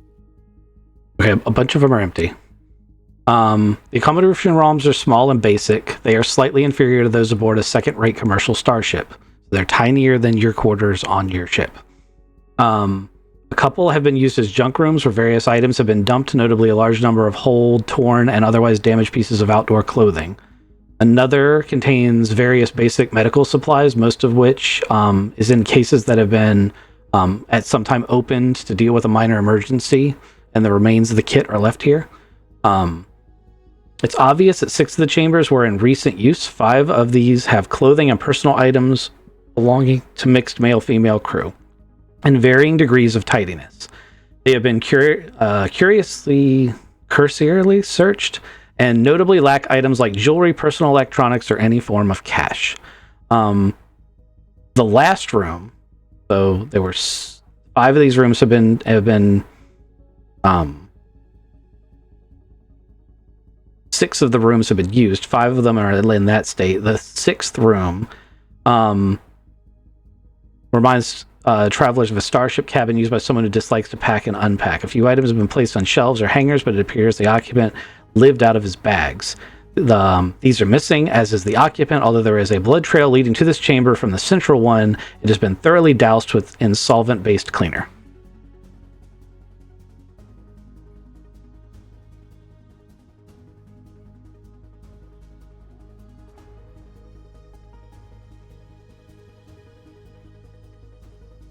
Sorry, did that all make sense? Everyone tracking still? Yeah, this place has been robbed. These people have been robbed. Well, there's no people to be found yet. Yeah, like the whole building's been ransacked. That's the better word. But there are potentially 6 total people. We found 3 pretty big blood stains.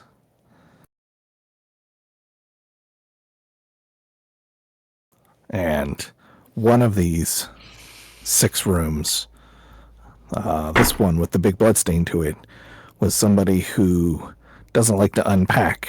And they said the Genevieve left a passenger here. So maybe that's that person's room. Because they just got here. Yeah, good thinking. Well, we got a few other people unaccounted for. Then, if we're counting the passenger from the Genevieve, we still have X number of people that are actually stationed here, and our 4 compatriots. And whether or not they actually stayed here, they may not have stayed here. And did we ever get their packet of what they're looking for? I guess we got to figure this out first, because we can't go anywhere because our ship is grounded. Wait, does the bullets and everything? Sorry, you said that they were bullet holes, right? Yep, bullet holes, and in this place is the first place that you've seen bullet casings. Okay. So they've been cleaned up in all the other buildings, but in here they've missed a few. The bullet casings, are they normal, like, to us?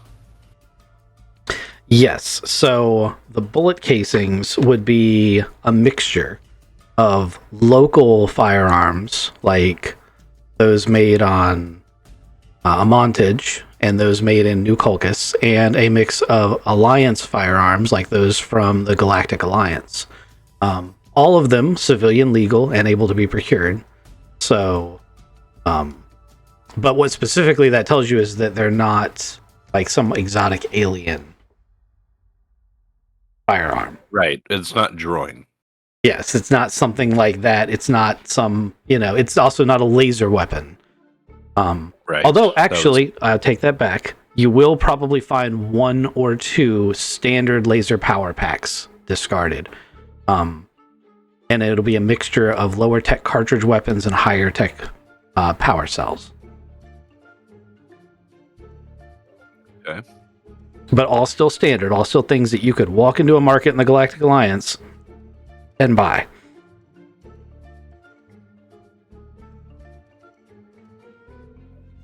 All right. I don't like being around death. Can we get out of here?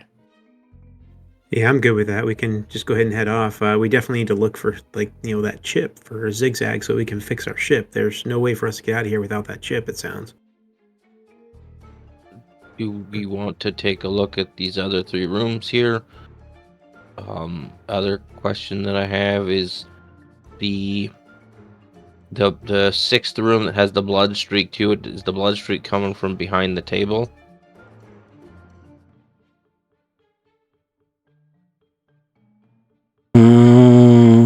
No, it goes to the door. Okay. And then the weapon casings, were they like spread out between behind the table and the door, or did it look like it was coming from? So most of them have been picked up, but it's going to be a combination of the two.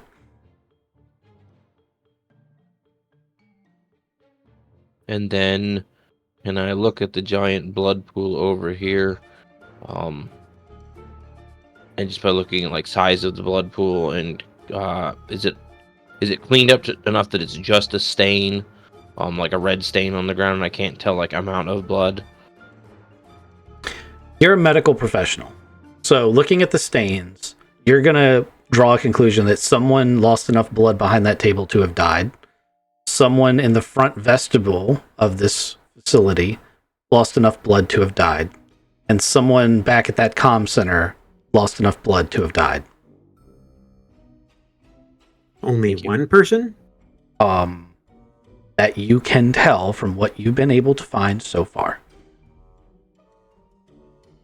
And really, I'm only giving him that because he's like a rank 4 medic. I figured. This is not information you would normally... Like, the rest of you are looking at that like, what the fuck is he doing? Did he just lick that? Looks like red paint to me. That's all I gotta say, but, you know. Guys, it looks like we've got 6 rooms that are occupied. We still have the last 3 to take a look at. So far, we've found enough to... It's a safe bet that at least 3 people have died. With one, like, don't know whose side they were all on, but at least 3 people have died. We have 1 person that we know got dropped off, and we have our compatriots that are around here somewhere. Things that we still haven't figured out is what the purpose of this facility is. Other things we might want to find out is like personnel records, if we can find anything about these people, so we can see if we can figure it out. When you say you don't know what the purpose of this facility is, you mean I told you what it is and you don't believe the description of the facility? Or you missed the part where I said this is a scientific outpost? Like this base of operations solely exists for scientists to arrive and will serve as a base of operations for them to study the planet. Because I did say that at the beginning. You did. When I say don't know what it, like, is there anything specific that they were studying that may cause anybody other than just your standard pirate raiding a small outpost kind of thing? If there's something specific that we might find that adds value to something other than just being a random science outpost out in the middle of nowhere. Yeah. Or basically, what was here that was so important to obviously take and destroy something. Clean up. 10-4. I'm reading it. I just want to make sure you didn't miss the stated purpose of the facility. I'm going to head back to the back of the barracks here. I'm going to take a look at the kitchen area, kind of walk around there, kind of rummage through cabinets and stuff, kind of look at the condition of the room. Okay. You don't need to do any type of search check. It looks relatively undisturbed. The cabinets are fully stocked. There's lots of food. The kitchen could make, meals for like 20 plus people at a time easily, which is way more than it looks like it needed. The only thing that's odd is all of the cleaning supplies have been removed from the cabinets. Yeah, guys, there's no cleaning supplies anywhere in this kitchen. Like, they're gone. And have you guys seen cleaning supplies anywhere other than smelling them? I think it's a safe bet to say that they use the cleaning supplies to clean up their mess. I guess my only question is if this was just a like smash and grab robbery, like pirates usually don't clean up their mess. Right. I Yeah, think that's you're onto definitely something with the guy from the Genevieve ship. I mean, I don't know that that's a thing. I just like it's too weird to be like, hey, like there's giant like 2 different buildings, like blood and guts and well, no guts because those were all cleaned up, but like obvious signs of a firefight in 2 separate buildings, and it's all cleaned up to the best of their ability. On a planet that we got in the last 3 weeks, we got 3 ships that come in, and Nope. Okay, let's go back over our timeline. We're talking months those 3 ships came in over. The most recent one came a week ago. The one before that was 3 weeks before that, and the one before that was like 3 weeks before that, or a month before that. Like they're not. This is not a planet that sees that kind of traffic, and even that is abnormally high traffic for this planet. Thank you. I wrote down the numbers wrong. My point being though, like, if it sees that little traffic, like, why would they clean it up? Because they wanted someone to land, and maybe somebody wouldn't land if they'd seen the door blown off. I wonder if it's two separate groups of people. I mean, it kind of almost seems like the people that came in here and attacked this place didn't seem like they cared too much about the condition after they left. I mean, the barracks has been trashed. There's bullet casings everywhere. There's obviously still bloodstains everywhere. There are no bloodstains that have not been treated with cleaner. Right, that's what I'm saying. So, I mean, it almost sounds like a different, like somebody other than the group that attacked this place tried to clean it. I don't know. It's just to get rid of the DNA so that we couldn't tell who it was. I'm really paranoid and think someone's now gotten on our ship while we're all studying over here. Oh gosh, I haven't thought of that. I'm going to let you guys chat it out for a second. I'm going to hit the head and I'll be right back. Be careful.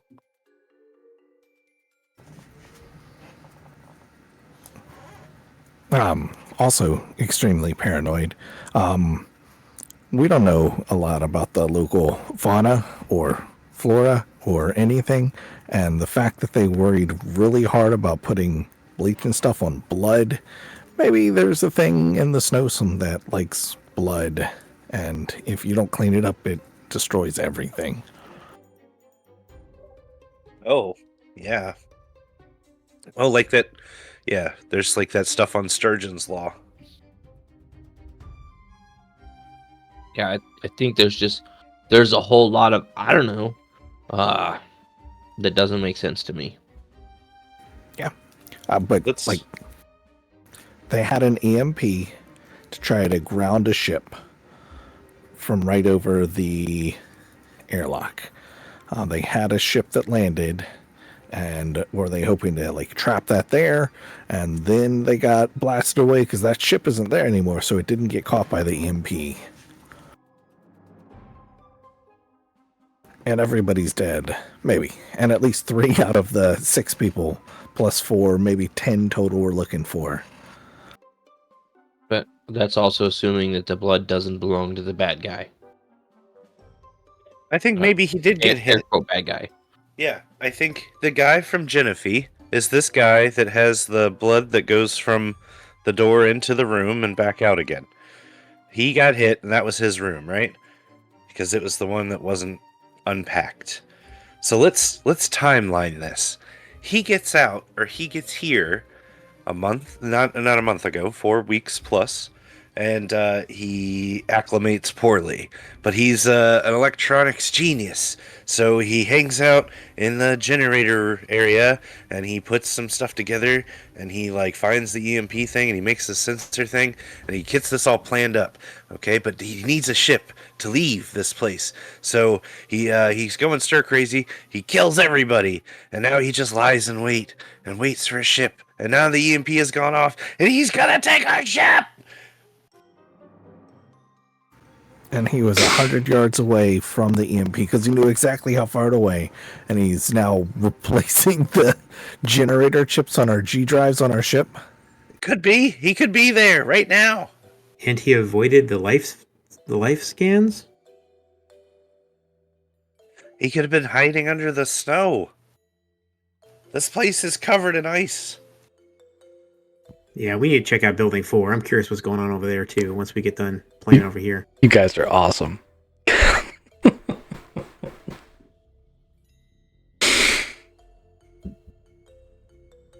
don't know, maybe next time when we leave the ship, we take a piece of it with us. So nobody can steal our ship. I mean, you guys did lock the doors, right? Do have 2 crew members coming on board that will mainly serve as ship members. So you will normally have people on board. You just didn't have time to bring them on board before this mission. You guys didn't chirp the doors with the remote control, did you? No, lock the ship up. Of course we did. It's a TL-14 ship, so a TL-14 ship would have a computer that would like have bioscans of each of you, and you'd actually be able to talk to your ship. So if someone came on board and said, "I'm going to steal the ship," the computer would be like, "I don't think so, Dave." Siri, lock it down. Nice. Not Okay. that there aren't ways around that. Yeah, true. I'm letting you guys lead. If you guys want to stay searching this place, or you go into number 4, or I'm just following. Is there anything out of order in the lounge areas? They appear to be Those- undisturbed. Okay. Just need to make sure. One is a gym, and the other is a lounge.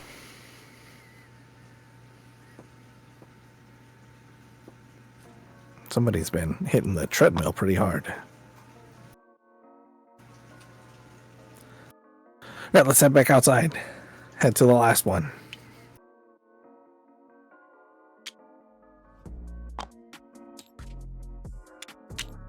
I walk up to the building number 4. Okay. There are 2 entrances, a large vehicle entrance where this dotted yellow line is, for like big vehicles to come in and out, and a small personnel door on this snowy path to the side. Yeah, crunching the snow up to the personnel door. Okay. The door's unlocked. I open her up. The internal lights automatically come on, and inside there are 2 things that dominate the scene. One is a cradle to hold an air raft. The cradle is empty. The other is a wheeled ATV with a giant snow plow on the front of it. Hey guys, there's a giant snowplow inside here. Does it have heat? It looks kind of armored. I bet it's got heat. Would you like to climb on board and examine it in greater detail? Oh yeah.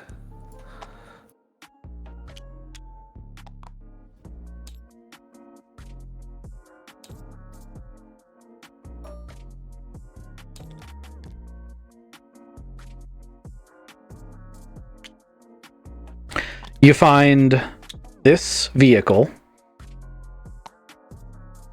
inside of there, next to the empty cradle of the snowplow. Someone's trying to use the mouse wheel to scroll again. That doesn't work on PDFs, guys. So you find this vehicle. There's a cradle for the air raft, an empty cradle, and on the back of the garage there's also a bunch of survival equipment and snow shovels and manual tools for clearing snow and such. This building is the first building you've been in that looks completely and totally undisturbed. Nothing in here has been shot up. There's no blood stains. There's no sign of entry. It wasn't locked, but like there's nothing in here of note other than this vehicle and the supplies and the air raft cradle. Nothing in here has been shot. Nothing looks suspicious. Are the keys to this vehicle in here? There is a fob that looks like a key in it. It is in the ignition. It's obvious that this vehicle was kept in a ready state and was probably primarily used for snow removal. I want to keep it. It is a 15-ton shipping vessel. In other words, you would need 15 tons of storage to transport it. Yeah, That's a lot of tonnage. it is so much. This thing is a monstrosity. Note that you need hangars. Or hangars. You need ladders. galley. You need ladders to get in and out of this thing. And it is obviously built to traverse the terrain of this world. So it's a very awesome vessel. It Airlocks. packed inside of where is it? Oh, it doesn't actually have it on the map. Inside of this vehicle, there is also storage for this equipment. There's one of these rough terrain equipment packages, complete with all of this equipment listed on this list, inside of the vehicle.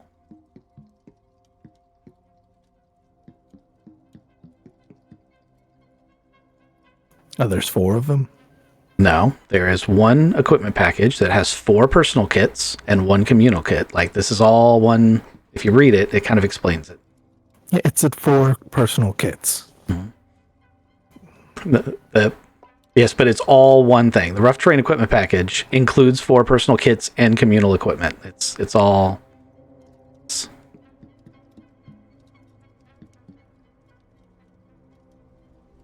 It's important because it all packs into a box, if that makes sense. Yep.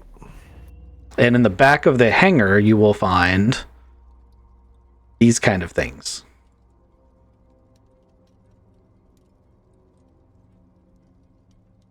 Actually, nope, it still says field tent. So you have more advanced things in the back.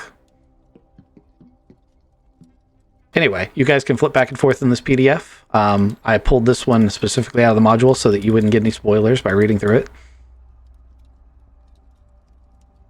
All right. Well, this is great to use if it moves. It should move. Can I look over it with my engineering skills? Sure. I mean, even with your diminutive stature, you could hop in the seat, turn the key, and it'll turn on. It's not a super advanced vessel.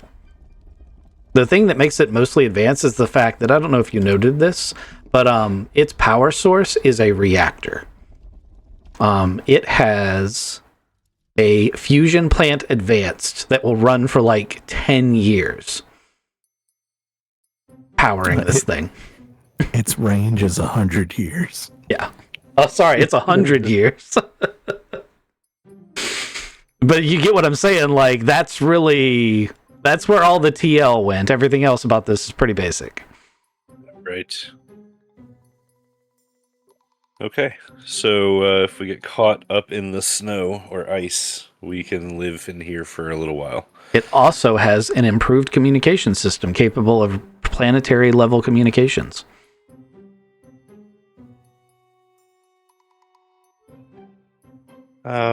But this is like great. Are we gonna take it to go find our governor chips? Yeah. Do you want to check looked like there was a hole at the other end of the facility? Or the big old road that we landed on? Yeah, I mean, you could walk there. But to Ghost's point, there isn't actually a purpose for this thing at this point. Yeah. I mean, it doesn't even do donuts. I mean, I think there's donuts in the galley. I'm gonna take some snacks out of the galley. I did have planetary comms on it, though. I mean, we could send out a signal and just see if anybody responds. We could The do whole that from planet. our ship. But yes, you're right. Yes, also the comm center in Building 6 would have been able to not just do Gotcha. planetary, we could do the whole entire solar system from that one. Oh, gotcha. Okay. Okay, so let's look at the facts. This place was hit with the barracks itself, or I'm sorry, the living quarters itself was hit with a planetary-sized laser to hit the door. Ship scale laser. Ship scale laser, sorry. It also happens to be within it happens to be line of sight from the landing pad. I see. Yeah, that's a good point. Their voice from the heavens. You just had a Line of moment of epiphany. All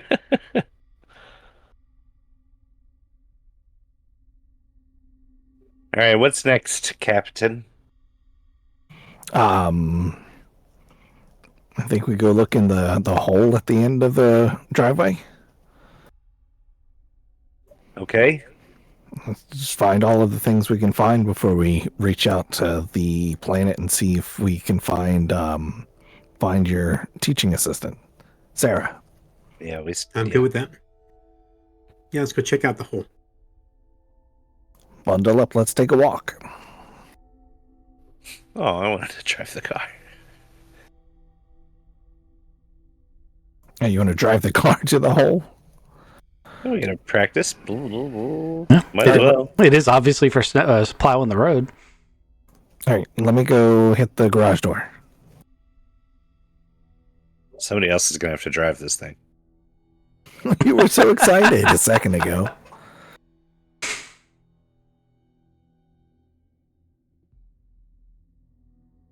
All right, everybody get in.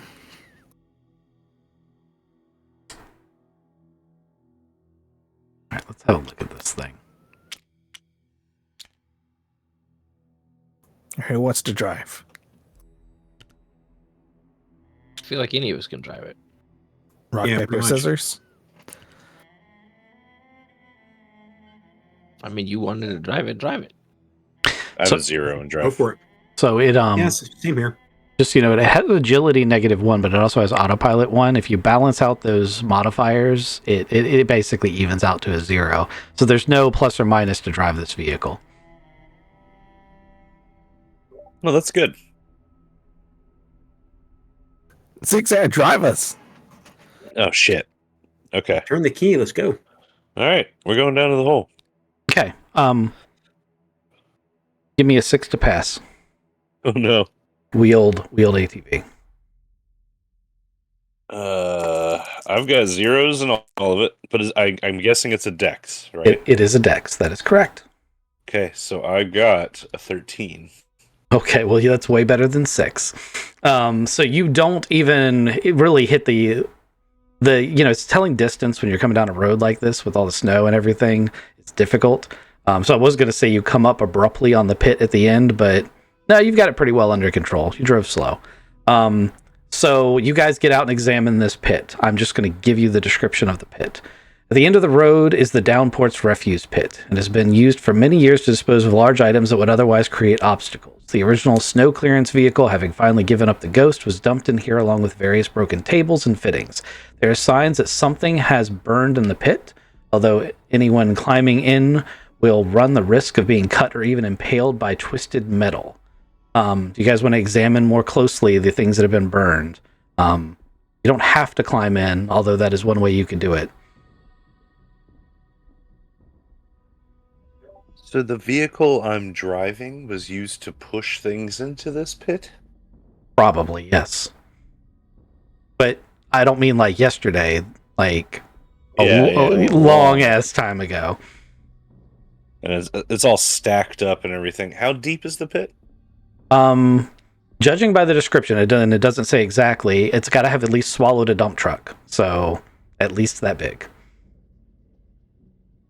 And something has recently caught it on fire, so it wouldn't have snow in it.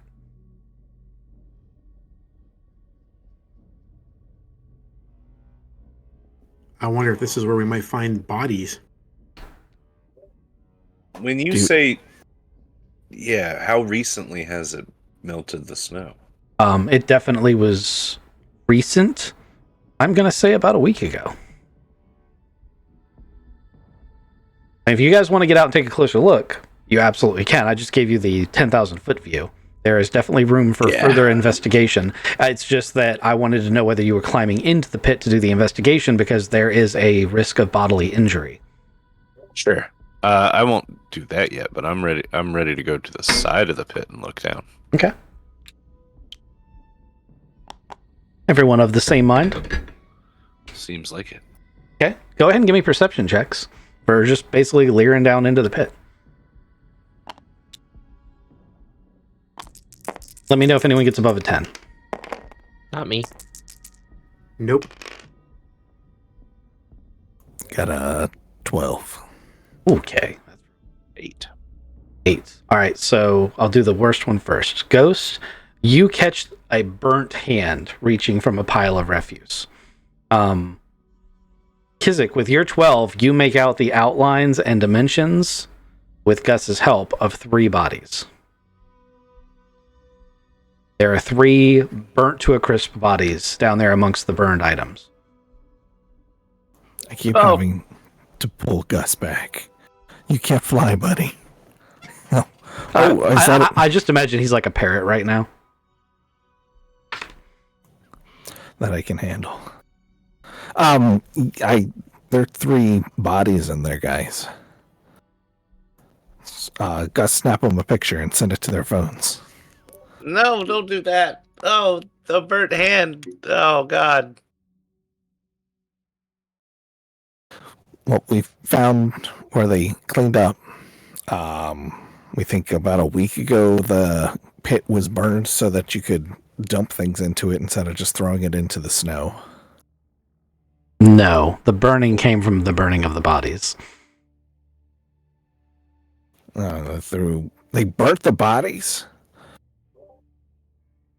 They're trying to make it so we can't identify what happened here.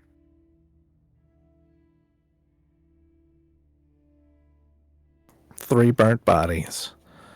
We also passed 3 mounds of stuff in the snow where dripping things were happening. I was hoping that those weren't the buried bodies, but these were just garbage bodies. Where are the 3 bodies? They're in the garbage bin.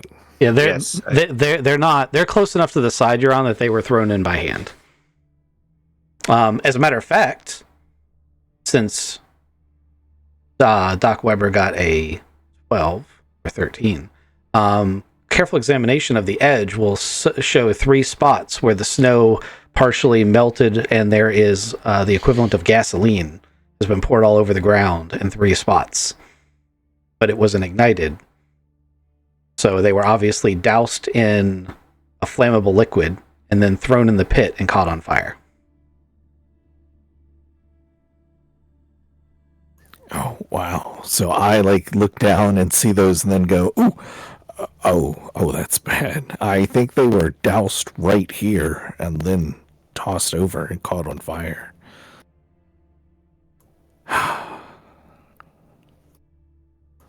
Rest in peace, guys. I mean, it makes sense. If you wanted to destroy everything we could tell about him.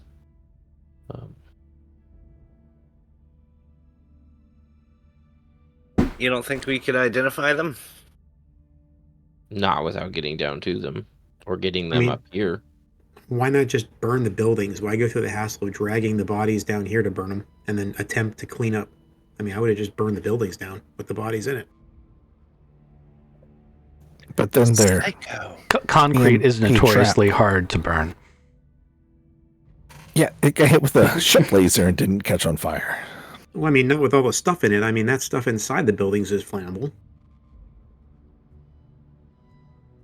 Do we A want nice little body oven? Do we want to ID them? I've got a grapple and I can tie off on the front of the machine and go down there.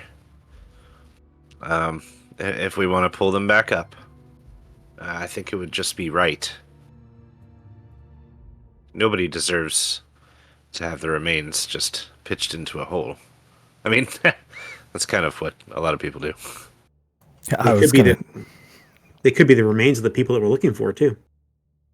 Yeah, I do need to see if one of those is Sarah.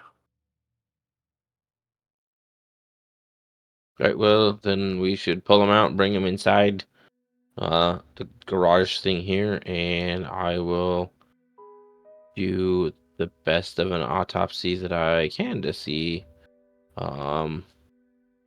if I can identify them. Oh boy. So I think this is a test chain. Starts with me climbing. Are you going to climb down there? Or are you going to try to hit them with a grapple and pull them up with it?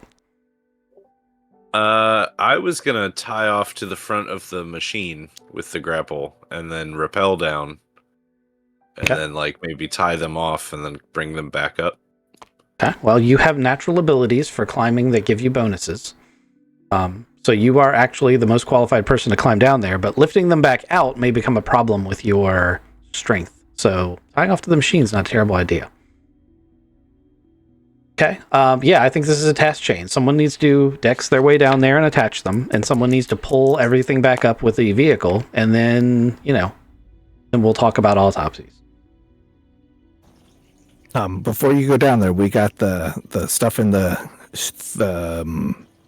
big bulldozer tank has personal harnesses. So if you can carry one of those down with you and put the bodies in the personal harness, they will come up a little bit easier. Oh, that's a great idea. Before we go down there, just think about this for a second. Going down there and tying a rope around their waist and picking them up.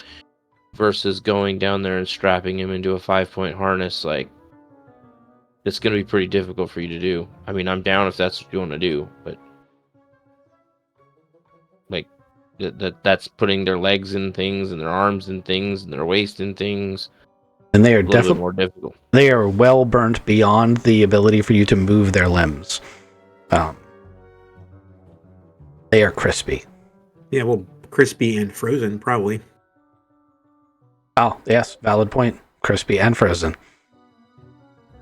All right, so what I'm going to do is I'm going to take a tarpaulin and I'm going to put a rope around the outside. And then I'm going to... You're going to make a bag.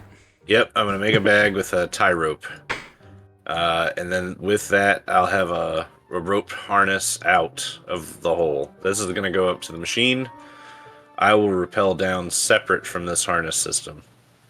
Wrap as much of the body up as I can in the Ziploc, and then have you guys yank it back up. Sounds good to me. Rigging bag to the rescue. Okay, it sounds good. Let's montage the fuck out of this thing. I don't know how to do the rigging bag. That could be a survival check, but I'll let you use whatever you want to use. Mechanics. I don't really care. And it's a simple setup, so it's only going to be like 6 to pass. And then climbing down there is going to be the actual difficult part. So it's going to be a 10 to get down there unscathed. Well, Zigzag, you're the best one for going down there, right? Yeah, do you want to build the bag? I can build a bag.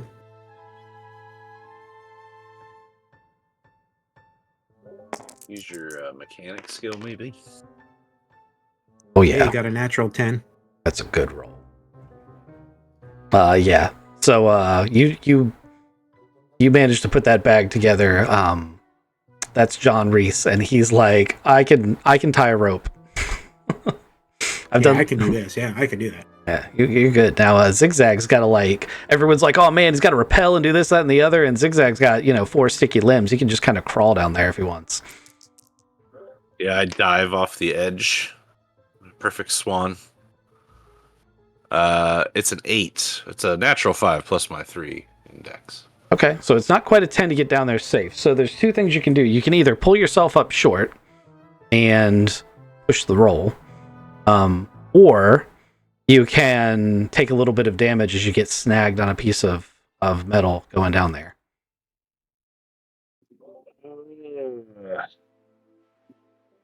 I'll push the roll. Okay. For a 10, right? Yep. There you go. There it is. So you're headed right towards that sliver sharp piece of metal, and you're like, no, and you manage to sort of like web hand glide, slide aerobatic style, and avoid the sharp spiggly bits, and you get down where the bodies are, wrap them up in this bag that's being lowered down to you. Spider-Man. While you're down there, you notice a rough metal object at your feet. This rough metal object turns out to be something that probably shouldn't have been in the pit. Whoa. I'm going to pick that up. Okay. It's an incredibly simple and basic weapon, but it is a weapon.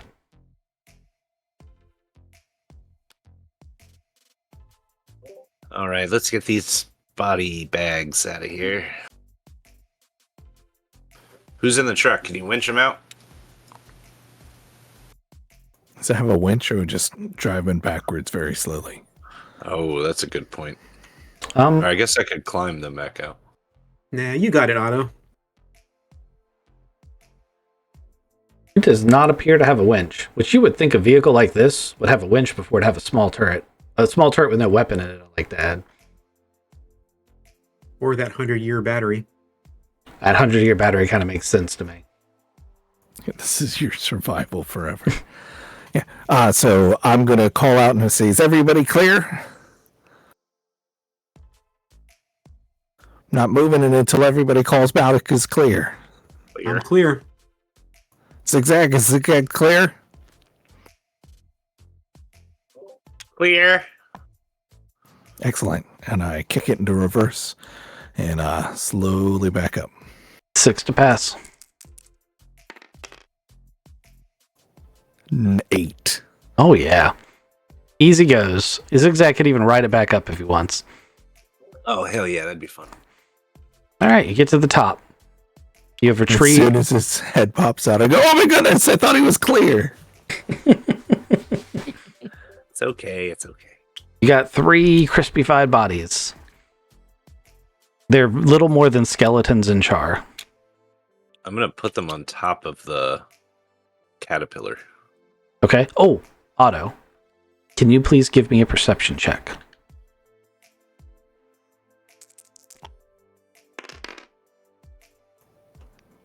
Seven, 8, 9, 10. 10. The communication system in the ATV has a red blinking light on it that wasn't blinking before.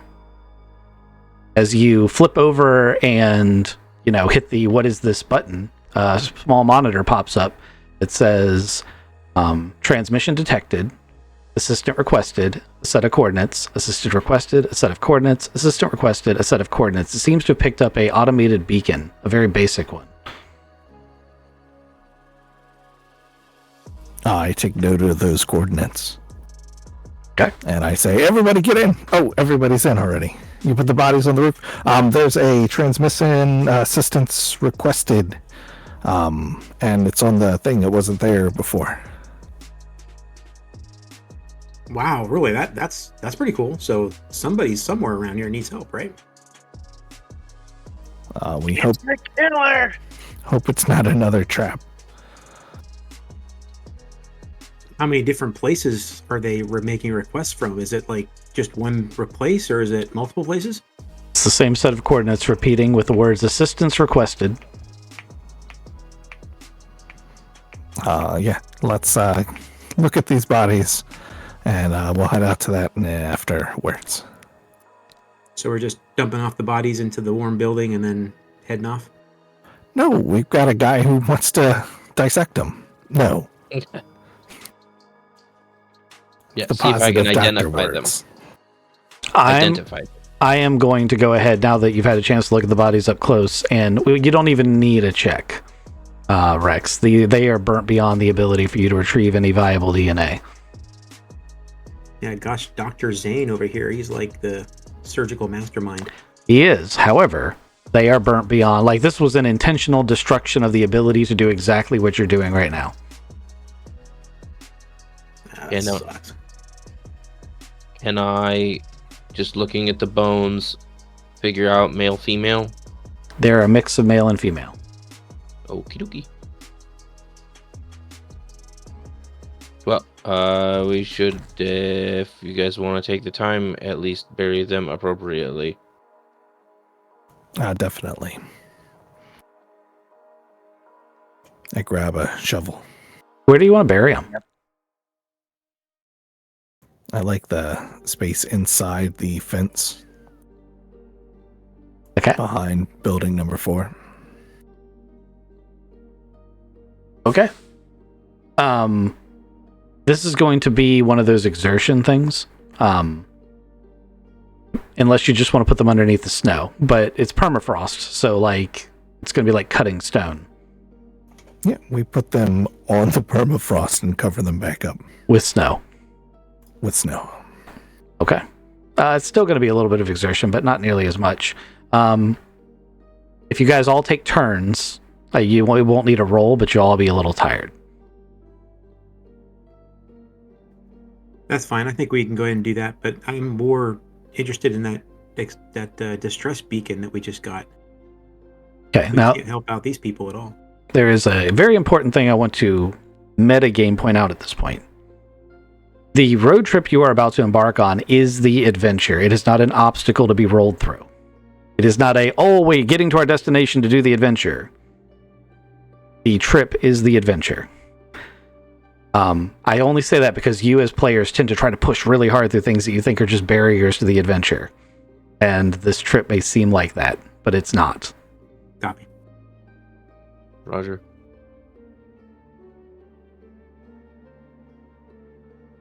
before we go, do you gentlemen want to take a look at these drainy holes over here? I think we that's. should. I think we can do that. I also recommend heading back to the kitchen in the barracks area and stocking up on some supplies for us, depending on how long it would be if we're heading out into the great unknown. You know how far away those coordinates are? I have a map for you for that. Can't seem to move my camera right now. There it goes.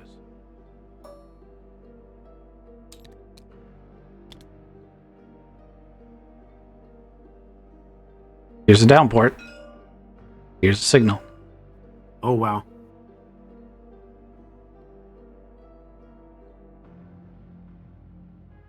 So, like 20 minutes.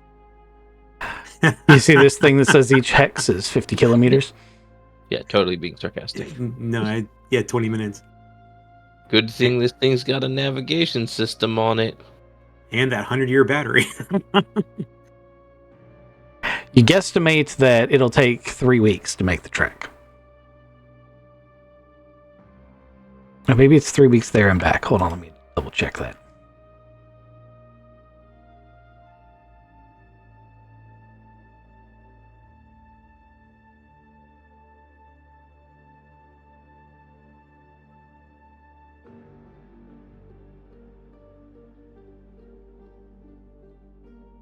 I see Kizik counting, but Kizik's not counting. Like, Kizik, we gotta go around this river. Our vehicle can't go across that river. So we gotta go up and around. And then down. And, like, this stuff called Mithril Taiga. I don't think we want to be all up in that. So we might want to avoid that shit. And we can't go on broken ice.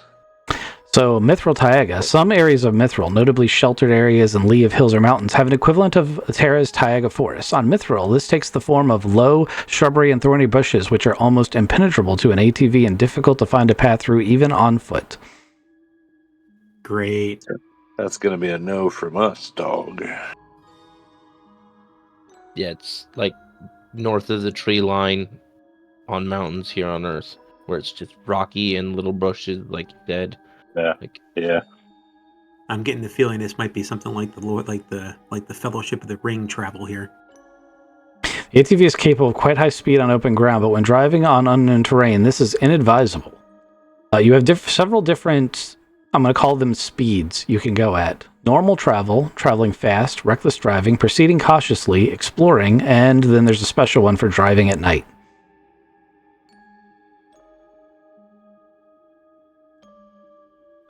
Okay, so how fast does our new toy go?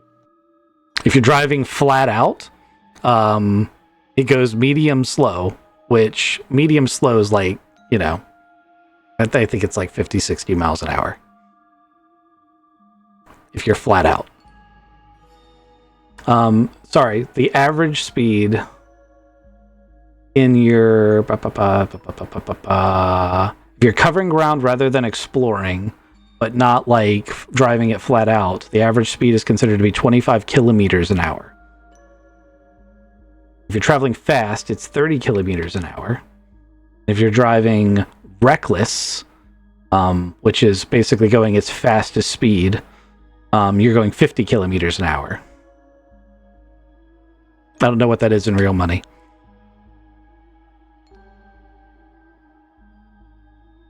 All right, so we're gonna take our time. We're gonna do this the right way.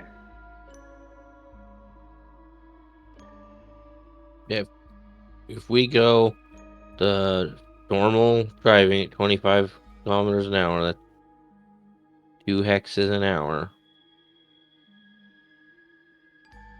Like, we're not gonna, like, it's gonna take us a couple days to get there because I assume we're not gonna drive through the night.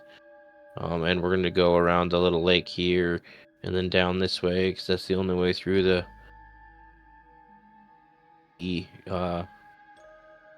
past the Taiga, because this is all the broken ice and we don't want to go over that until we can get over here. And then we have a real question to think about coming up on the end because this is broken terrain and broken ice. and or Tiger. So it'll be either some super fun driving or we hoof it in. I'm going to go ahead and just read the descriptions of the terrain to you because I don't see any reason why the players wouldn't have this information, or the characters wouldn't have this information just by having seen the terrain flying in and using your natural intuition. But there's information that you want to take, like when you're strategizing here, I think you want to take some of this into account. So there's a bunch of these, and I'm just going to be reading for a second. Terrain, ice. Ice is the predominant terrain in the Arctic and ice zones and can sometimes be encountered in the snow zone. Solid ice that has not been thawed and refrozen is stable and relatively smooth, allowing progress of up to 50% faster than normal without increasing the chances of a mishap. Don't worry about that chances of mishap thing. That's a GM thing. I mean, you should worry about it, but like, I'll do it.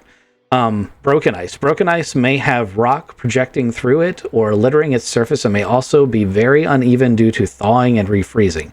Crevasses and similar hazards are not uncommon. Broken ice can be traversed at normal speed, but the chances of mishap are far greater. Plains. The flatlands of a snow zone may be covered in shallow snow, which will not impede the ATV's progress. Snow cover will conceal dips and watercourses, which can result in sudden lurches or even a plunge into a shallow lake through thin ice. Plains may also have a fair amount of vegetation, although this is low and hardy and does little more than to conceal the nature of the terrain. Plains can be navigated at normal speed. Snow plains. Snow plains are simply plains covered in deep snow, necessitating the ATV using its dozer blade and pushing through. Snow plains slow the ATV by 50% and may conceal hazards that require backtracking or presenting themselves too late to be avoided. Broken terrain. Rock zones may be characterized by tumbled boulders and sharp-edged outcroppings. Sudden dips and small cliffs are not uncommon. Speed is reduced by 25% and hazards are more likely. Mountains. Minor hills are not much of an obstacle for the ATV and can be considered the equivalent of plains for most purposes so long as the traveler takes easier routes through valleys and other saddles rather than trying to drive over peaks. A tougher route through hills can be treated as broken terrain. Mountains, however, tend to be tough going for the ATV. Speed is reduced by 90% unless an easy route through the valley can be found, in which case the reduction is 50%. Even using a known path can be tricky. The ATV will need to struggle over obstacles and occasionally backtrack. Mishaps and incidents are quite likely. I already read Mithril Taga. Do you guys need that again? No, sir. Okay. Seacoast or lake. Shores and shallow water can be navigated easily enough and are treated as plains or snow plains depending on the conditions. The ATV can drive through lakes and calm rivers without hazard or drive over frozen ones. Thin ice, i.e. which is formed or melting, is more of a hazard as the vehicle might break through and become stuck. Open water. Attempting to navigate the open sea in a ground vehicle is hazardous. If the water is calm, the ATV can make headway at about 2.5 kilometers an hour, i.e. about 1/10 of normal off-road land speed. Strong winds or currents will take the ATV wherever they will, typically in a westward towards the equator direction. The storm will be a horrible experience for everyone on board and will almost certainly injure or even kill the occupants if the ATV is rolled over, but the vehicle itself will stay afloat and ultimately survive to be washed up somewhere. Other factors. Do you guys really need that? I'm not going to give you all that because that has a lot of reference. It basically says, hey, you're driving a long distance. It's very fatiguing and tiring, and if the players don't take that into account or try to Iron Man through it, I should apply penalties as necessary, which that's duh. Makes sense. Yep. Thank you for the information, sir. Yeah, I know that was a lot, but you guys are looking at this, and I wanted to make sure the definitions is. Had I really been on my game, I would have taken those definitions and modified this image so that each of these had that description. Yeah. So, it sounds like we just go straight through because we got planes. We have our thing has an aquatic drive on it. And like it's just a river, we can go over the river, and then stay on the snow plains and or regular plains. We do have the ice here, and then back through the plains all the way down this little finger here on the snow, and then ice, and then some rough terrain, broken ice, and broken terrain down here to the signal. But we can drive it the whole way. Just this snow will slow us down a lot. The plains will be fine. The snow will be super slow. The river's an obstacle we got to worry about. Again, way more slow on the snow. We can speed up on the ice back to normal speed. And then again, yeah, depending on how we want to do it. But that makes sense to me. It's just pretty much straight line it. All right, who wants to drive for the first shift? Is there an actual turret bubble at the tippity top? There is a turret bubble, but there's no gun in it. But I could sit in that turret bubble with a set of binoculars and look out as far as I can. Sure. And So It is important for you to understand that you guys will not be doing, I just do this one thing. I mean, you can try, but that's called the Iron Man approach. And that will result in fatigue or other consequences. So you really need to keep track of how your characters are taking shifts and what they're doing. I was about to say, how are we going to split this up and do shifts? I think 3 hours of driving and then lay down in the beds for a little bit. We should probably have somebody. What kind of sensors do we have? We do have sensors. So I don't know if sensors are better than actual lookout on top.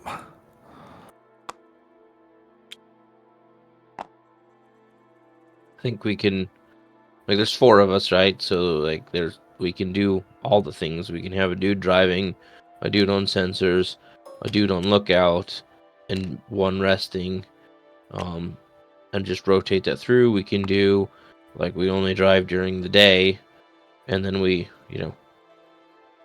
hang out. Like, we got 2 beds and 2, these look like little benches all around a table here.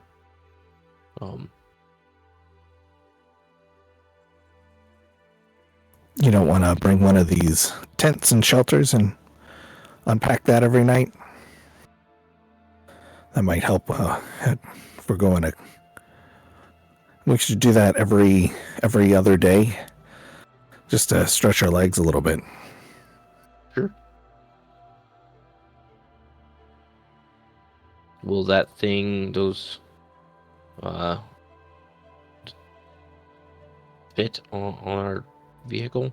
Yes, it's 30 kilograms. You have a half-ton capacity, so you have a 500 kilogram capacity. It will easily fit in your cargo. Okay, thank you. Yeah.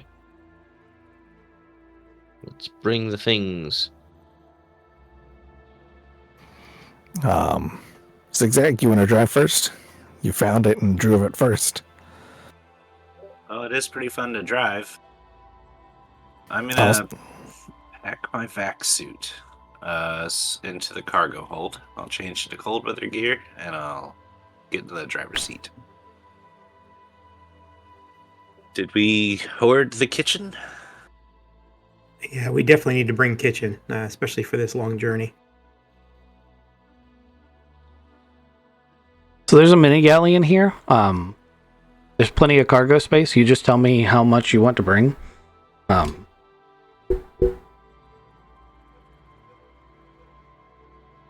think we wanted to raid the this building, number 7, that kitchen, and we wanted to take as much as maybe a week's worth of rations. I feel like you said that there was 3 weeks back and forth. Like, I think it's... I feel like yes, yeah, more than that. Yeah, it depends on how fast you travel. Traveling faster obviously makes it less. Traveling slower, etc., etc. Oh, that's also 3 weeks if it all goes to plan, right? Well, so if you're traveling normally, you're doing 25 kilometers per hour. Okay? So that's 2 hours to get through each hex. If you're driving for 12, well, they have 10-hour days. I think they were trying to make the math easier, I think. So 10-hour days, 2 hours per hex. You can do 5 hexes a day at normal speed.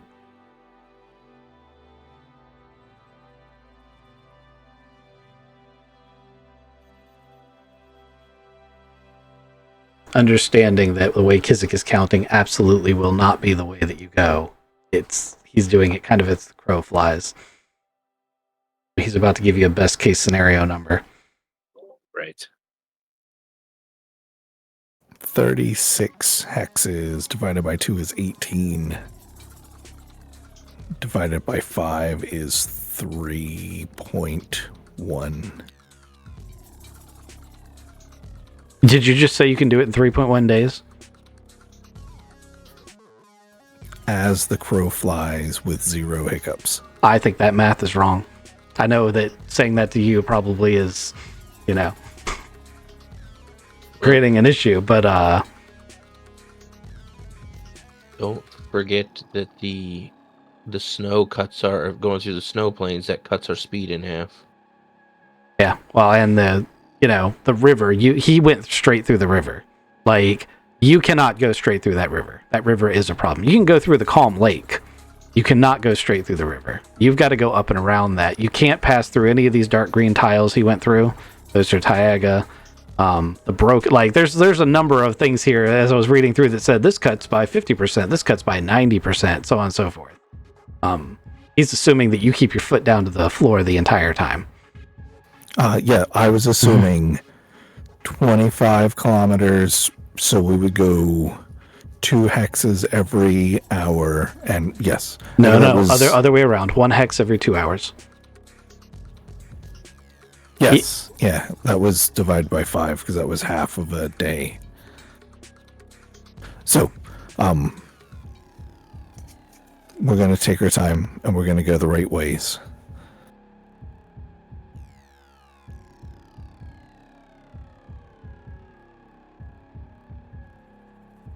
So I'm just passing. I'm just gonna go ahead and you are 1 hex every 4 hours in each of these white ones. Going back through your terrain. You have to use the plow to plow through these. These plains, you can do your normal speed. So these light green ones, you can do the 1 hex every 2 hours. What is this light blue? Light blue with no lines in it is just ice. Okay, you can go up to 50% faster in the light blue. So that means that you can go 1 hour per hex. So you can boogie around this section right here. But then you're back to half speed for this, unless you navigate through the plains. But coming up through these plains means you come up against this. You'll have to. The light green, you can do normal speeds.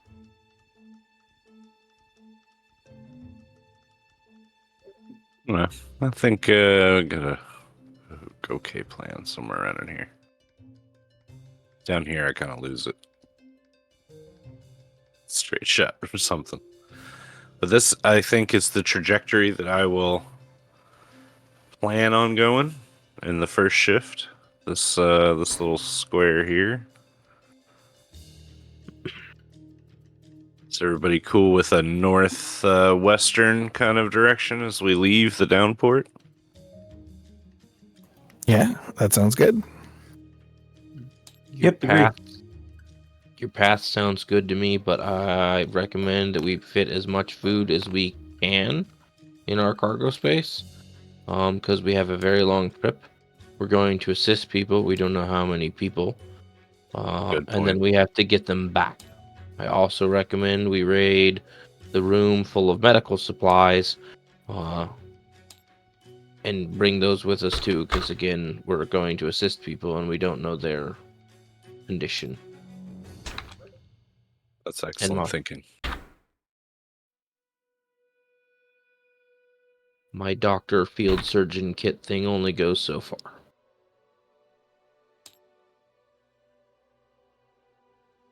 So we've got all the medical supplies that can fit in, all of the kitchen supplies that can fit in. We're looking for 6 weeks, 8 weeks of food. But you're packing all of this in, and this is going to take time, which, it's also going to be time and labor. Like, you've got to move all this stuff into the cargo bay of the ATV.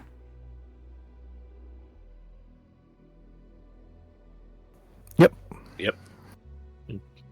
Because I like giving more ideas, we also have in the garage the other equipment where this equipment package is in the ATV. There was also the stuff at the front of the thing for like shovels and stuff in the case that we have to, for whatever reason, we have to dig out the ATV or whatnot. Probably handy to have some equipment other than just the ATV.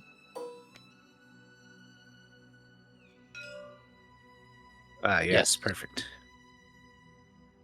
We should bring that with us. Somebody grab those and put them in the cargo hold. Got it.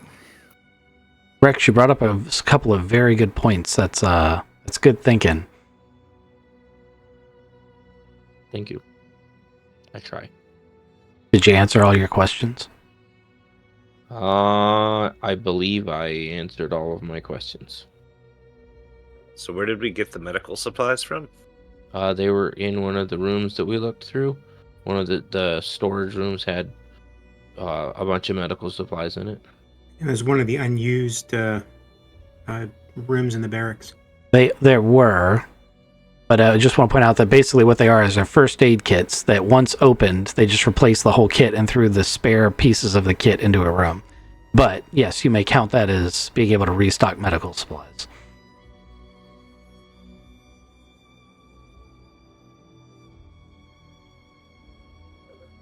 All right. Yeah, my recommendation, boss, is yes, we want to get there and help them, but we don't do any help to them if we endanger ourselves and we don't know what assistance they need. It's just a beacon, so I like the path that we came up with. I think we just go slow and steady, and by slow and steady I mean maximum normal speed possible, but not recklessly. Can we check the ship before we go? Like, I'm sorry. Does anybody have any shotgun shells? I'm asking for a friend. I do not have any shotgun shells. I have flechette ammo.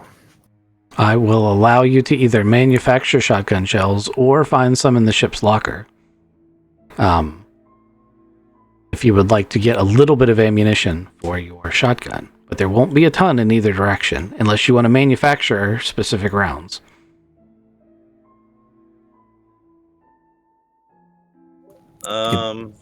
Manufacturing shotgun shells. What skill is that? I would take either a gun combat slug or mechanic. Or if you have some very specific, like if you wanted to do the blade thing where his shotgun shell, like it's a breech loading shotgun and he has a spike in a shotgun shell, like I'd let you do something like archaic for that. But you'd only be able to load them one at a time. I would like to use my mechanic skill and the 4 hooch bottles I have to make Molotov cocktails. Okay, 4 to pass. How hard is it to jam a wick down inside of a, Yeah, right? moonshine bottle? It's also, kind of common sense that, on a snow planet, anything you run into that you might need a weapon for is probably not going to like fire. Yeah. So I have 4 Molotov cocktails. Excellent. We're going to call those incendiary grenades because I don't think Molotov cocktails are in the CSC.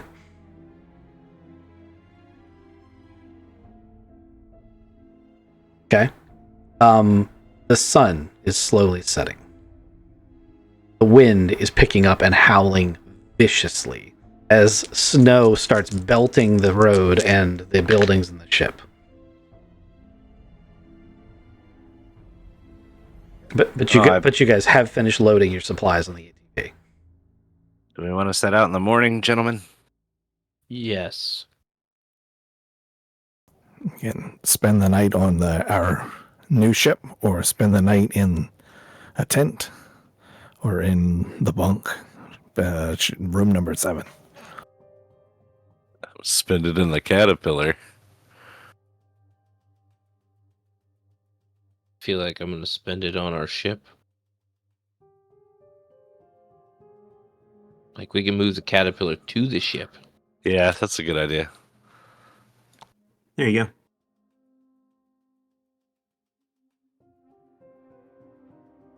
As you guys are passing these sunken holes, there's steam coming up through the snow.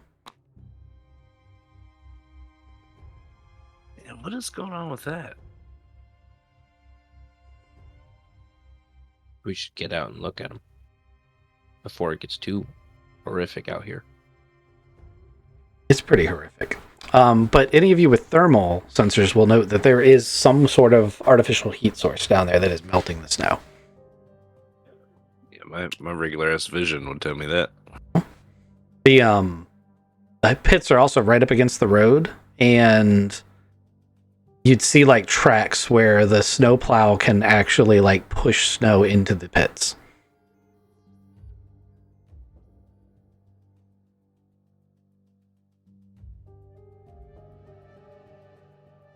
I guess that's one way to keep the roads clean without it building up on the side. Yeah, is there radiation coming from the pits? There's heat, if that's what you mean by radiation. Well, it was a form of radiation. It is. That's true.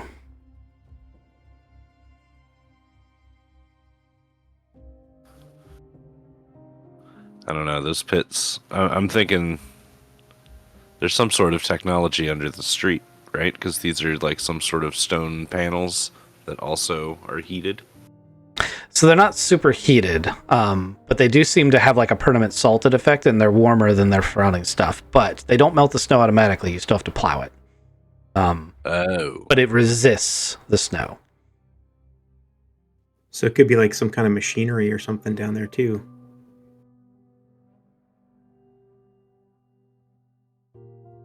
There's also pipes going from the fusion generator into the ground. It might not have been a fusion generator. Just the generator for the thing. Well, so like everything runs off of hydrogen, right? So maybe this is what's feeding that. It's all just underneath all of this. Push some snow into that, have it melt into hydrogen. The hydrogen runs the engine. If you stop feeding it, would the whole place just stop having power?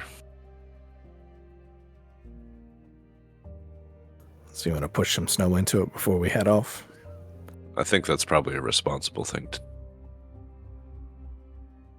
Can I roll engineer power plant to figure out if that's what's happening here? Sure. You can also, you said you drove up to it, but you like the storm is going to make it problematic, but in your vac suit, you could probably walk up to it and try to analyze it. Yeah, I might end up doing that because this roll was 7. Yeah, I'll push it. I'll get out of the truck and check it out in the vac suit and roll a 7. You fall into the pit. Oh, fuck. So it's like No. you step into it, and it looks like this gentle, like depression, like a baseball's been pushed into the snow. But you take your first step in, and realize that there are metal, like concave funnels at like 40 or 45 degree angles, and they are super slick. And as soon as you step on it, your foot shoots out from underneath you, and you start sliding down towards the middle. The snow collapses along with you, and you find yourself falling into what is the equivalent of like a very large set of grills like you'd find on a radiant space heater. And it's really hot, but it's not hot enough to like catch you on fire or kill you or anything. But it is melting the snow, and the snow's running through it. You're stuck up against this thing, is running through it, and you can see it's going down into a tank below you. Shit. We're running out with rope and stuff. Yeah. I mean, like, someone would drive the vehicle there and we can tie it out to the vehicle again. Run back to the vehicle. I'm definitely gonna need help because I'm caught. My gecko hands have got me stuck, but I need help getting out. It's funny, I was about to say, in a vac suit, your gecko hands don't work. They don't work at all, but I am wedged here But you're between these metal rungs. but you're trying real hard. Like, oh my god, why don't they work? Oh shit, gloves. Like, you're in your vac suit. Goddamn vaccine.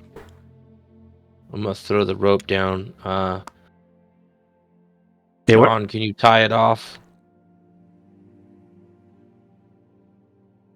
He said, no, I never liked that guy. Oh god, I'm gonna die. All right, so I'll tie it off.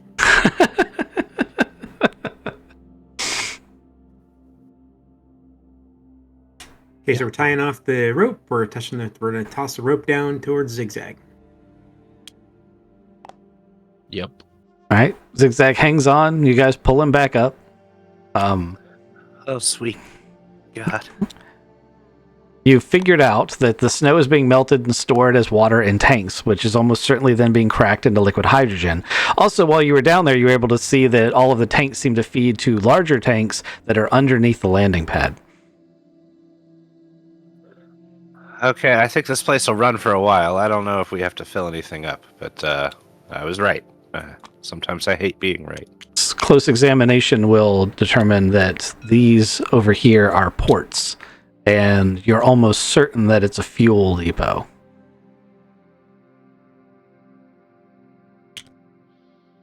We could use this to refuel the ship too.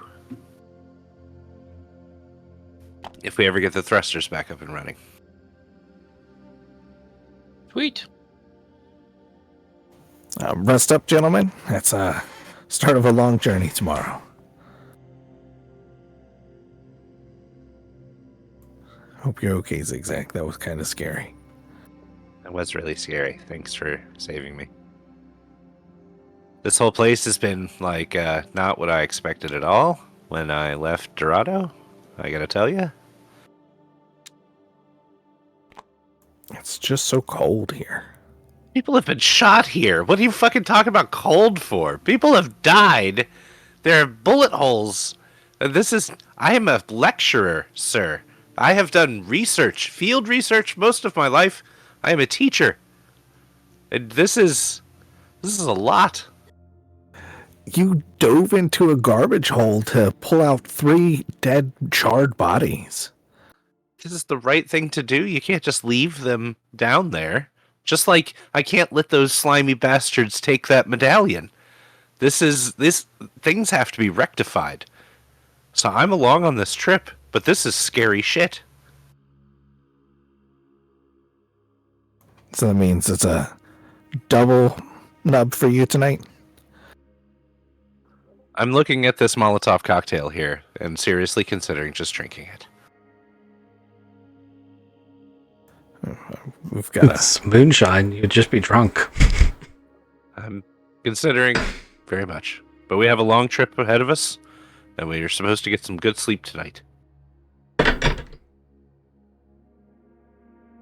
Getting rest would absolutely help. That's the plan.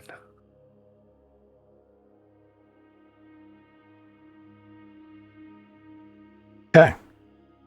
You guys sleep on the ship, or just assuming? Ship's fine for me. Ship's got Yeah, it's still got the new ship smell, and all the bed linens are new, and you know. Oh yeah, it's just a really nice place to be. There is a slight smell of ozone if you go back to the engine room where all the lifters have burned out. I'm going to be really paranoid and search my room a lot before I settle down to sleep, because I think somebody is stowed up on board and he's going to kill us in our sleep. Zigzag builds like a webbing hammock up on the ceiling so he can so he can drop on anybody that comes in his quarters. You're damn right. You know, you could just station a watch tonight if you're that worried. I mean, I'm really worried, but I'm not going to say anything to anybody else.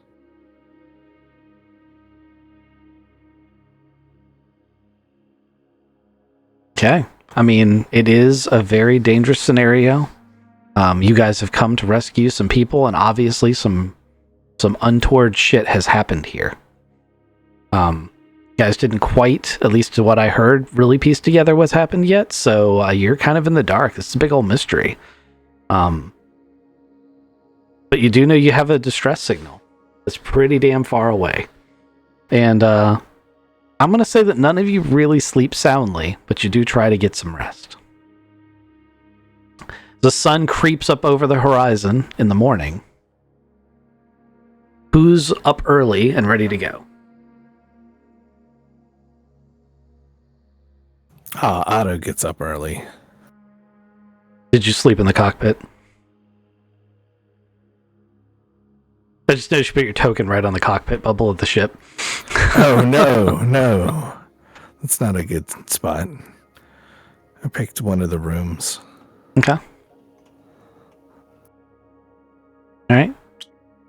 So pre-dawn or at dawn? Right as the sun comes up, Gus gives me like a boop, boop, boop, boop, boop, and the sun is arriving now. What are you going to do with Gus? You going to take him with you? Yeah, I don't know if I can survive without Gus. He's not very helpful. He can't float around as much, and he just chunks along on his little feet. Well, I mean, where you're going, he could be completely swallowed by the snow. He could. I'm going to leave Gus. I'm going to tell him to get his one weapon arm out, and I'm going to tell him to guard the entire ship. I just have this image of him like with like a little miniature rifle, just like, you know, military, like stepping chomp chomp chomp chomp chomp, turning around and chomp chomp chomp chomp chomp. Yeah, the entire length of the ship, just perfectly. It goes to all of the doors in a perfect pattern. About everyone else, is anyone a late waker? Nah, right. It doesn't sound so right. I've made coffee for everyone and come down with 4 cups, and one in each hand, and hand it off to everybody. Excellent. That's very kind of you. You do get up really early. Well, I had to brew this, and it takes a little while. Okay. But your dad always got you early, right? Oh yeah, if I was there, I would have been cutting up lots of vegetables already and making eggs. It would have been, oh yeah, pre-dawn there. Bart is hardcore. Yeah, this is pretty good, Zig. Man, it's like you grinding beans to make this. This is pretty good. Yeah, I have what's called a press. So yep, it's a roast.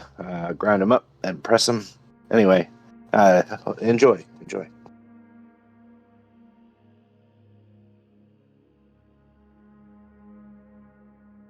All right, I'm trying to roll for the weather the next day. They have it on a very different page.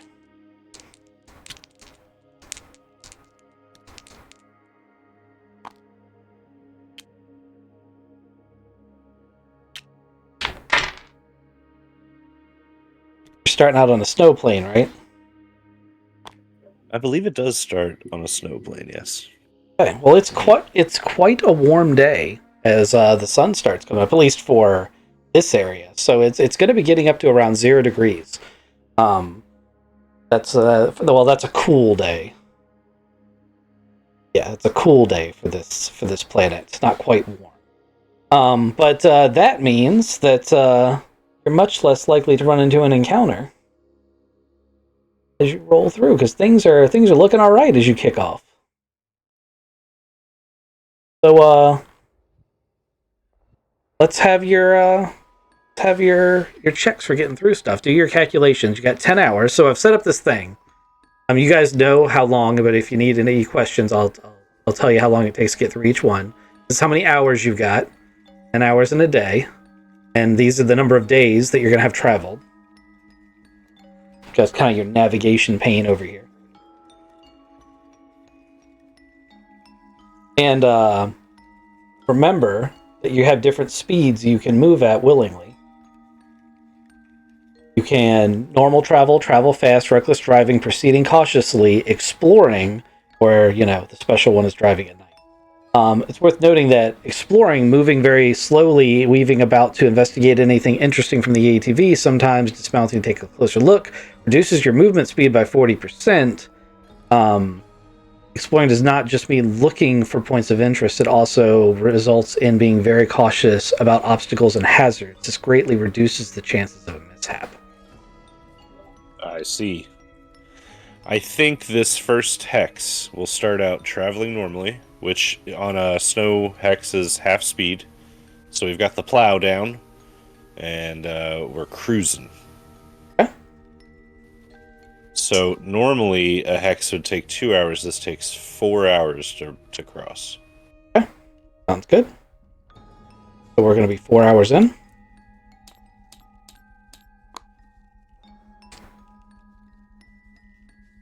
Six hours left in the day. Looks like the second hex is plains. Okay. Which would take 2 hours to cross traveling normally.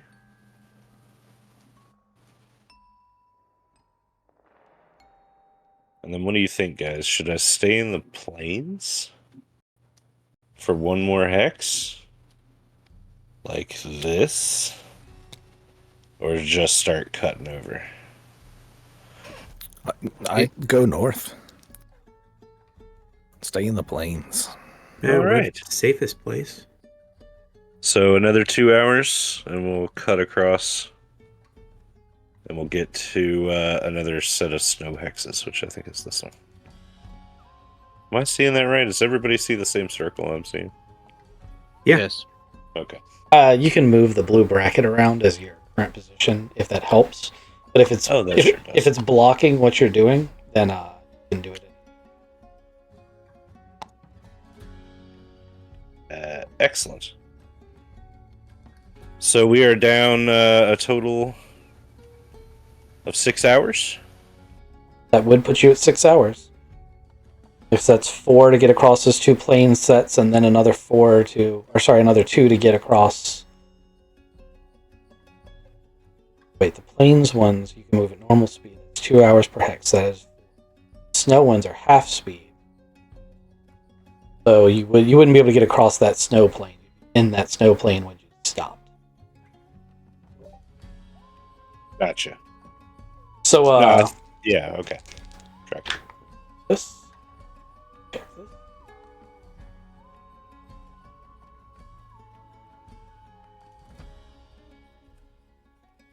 Okay, so unless you want to choose to get out and look at anything, you are good to set your first night of camping. You guys are gonna sleep in the ATV? I think this first night, Otto might be excited to set up the tent. It's up to you guys. I'm looking for group participation. And I thought I said we're gonna do every other night. The first night, like, we should get uncomfortable here. We'll go, and tomorrow night we'll set up the tent. Yeah, I'm good with that. Sleep inside the snow plow thing. You've only got 2 bunks inside the ATV. I think we should probably look outside and see what the weather looks like, and see if we need to stay inside the ATV, or if, even if it's a clear night, let's pop out the tent and use it. All right, I'm up in the little bubble. What does the weather look like? Okay. Right now it's sundown. It's still relatively calm. Well, relatively calm means we can have a nice night out. Works for me. Let's get the gear. Okay, so you guys set up camp. Is that what I'm hearing? Yes, sir. Yes. Okay. Who's got survival as a skill? And who's got Zero. and who's got steward as a skill? Survival 0, Stewart nothing. I have survival 1. Survival 0, steward nothing. Does anyone have steward? No. No. Okay. So, you brought a bunch of foodstuffs from the galley, but none of you are really well equipped as cooks. So, with survival skills, I'm going to say that you can still keep yourself from getting food poisoning by doing basic camping cooking. I do have profession cook from Bart. Oh, well, guess who's cooking then? So, you're going to roll cook, and everyone else Okay. is going to roll, so that can roll survival is going to set up the tents. Okay, I got that. Sounds like meat's on the menu. Now, are you cooking in the mini galley that's on the ATV, I'm assuming? The tent doesn't have one, does it? I thought that thing. You brought the good one. I don't think it does, though. I mean, you probably don't want to use the field utility module unless it's an emergency survival scenario. That basically turns plant matter into pulp you can eat.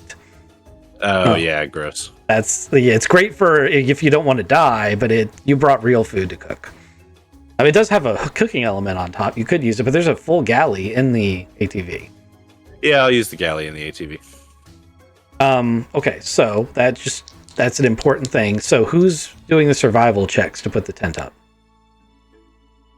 I'll roll it. Well, as it's probably a more than one person project. That's why I was asking. So I'll roll 2. And it's not really about your rolls, but go ahead and do it. Oh, gotcha. I'm asking important questions. Hey, we're scoring a 5. Woohoo! Is it education that goes with survival? Education can go with survival. I got a 12. Okay. You guys get the tent set up. O-dubs. You rolled a 5. Yeah, I used dexterity instead of education on that. Okay, so it's education. So what is your modifier with the right check? So with the right check, I am at a 3. Okay. So John he's trying to help, making he's watched Man vs. Wild. He kind of knows what he's talking about. Suddenly, there's a sharp pain in your legs about halfway through setting the tent up, and it's like dozens of tiny little pinpricks in your legs, and the pain gets worse and worse and worse. Until it feels like your legs are just like they're being stabbed all over up and down your body.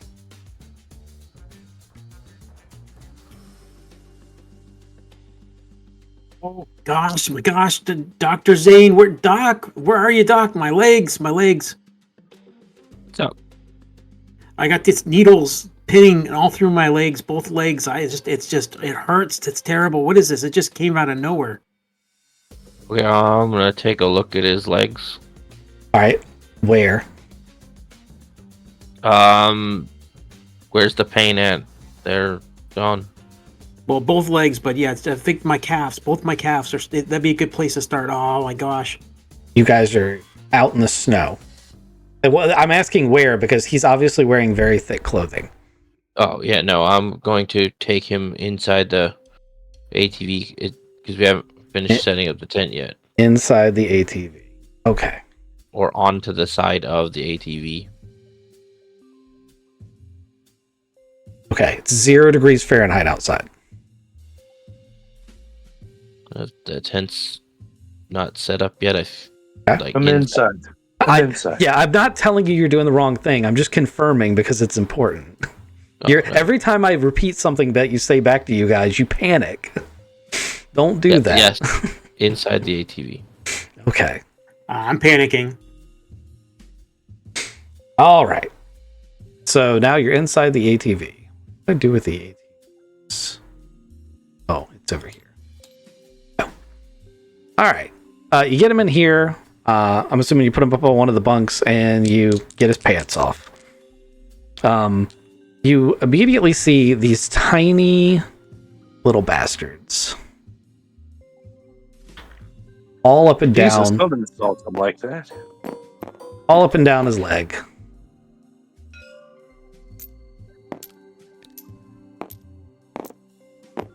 All up and down his legs, there's dozens of these things, and they are turning red as they drink his blood.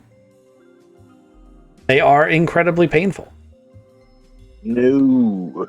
And they're basically latched on like ticks. They burrowed through his suit, rendering part of his suit like not as good because they burrowed holes through his clothes.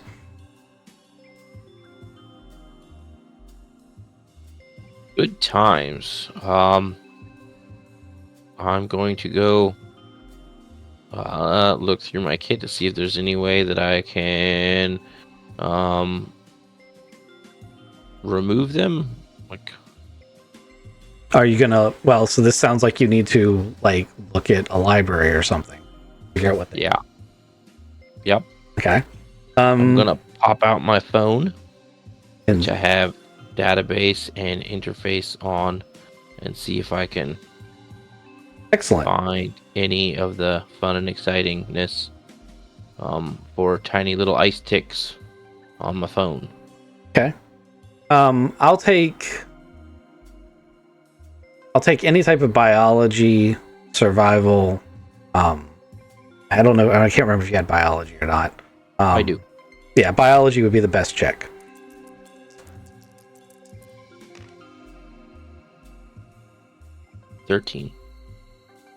The picture of the little bastards comes up, and it says crystal ice. Crystal ice are small but nasty creatures resembling ice crystals. They are extremely hard to see even for those who know what to look for, and will attach themselves to clothing or skin when something warm passes by. Over the next few hours, the crystal ice will crawl to the bare skin and begin to feed. They inflict a bite that causes no real damage, but is intensely painful, and takes a small quantity of blood over the course of an hour or two. After this, the crystal ice, now reddish in color, will drop off and digest their meal. You can stand the pain of the bite for this long, but other than waiting for them to drop off, the only solution is to pick off the crystal ice, which is in itself a very painful exercise. Drugs, drugs, drugs! Alright, John, you got a couple of choices. Either you're in pain for an hour while these things suck your blood, or you're in pain for an hour as I meticulously pick them off of you. I need painkillers. Either way, it sounds like I need some painkillers. I do have medicinal drugs to give you minor painkillers. Is there any way Still for remains. us? Is there any way for anybody else not to get them? I mean, can we protect ourselves from these things while we're traveling? Going to look up my phone to see if it gives any prevention tips, knowledge, anything like that. We can't see them until it's too. Yeah, it says they're extremely hard to see, even for those who know what to look for. So my assumption from reading this description is no. You can reduce the risk slightly by knowing what to look for, which I'll just say that you guys now do after reading this article, although it obviously doesn't tell me what that is. However, there's still going to be a chance that you're going to run into these things. Yeah, there's not much we can do about this except for wait them out. And is there anything in the article about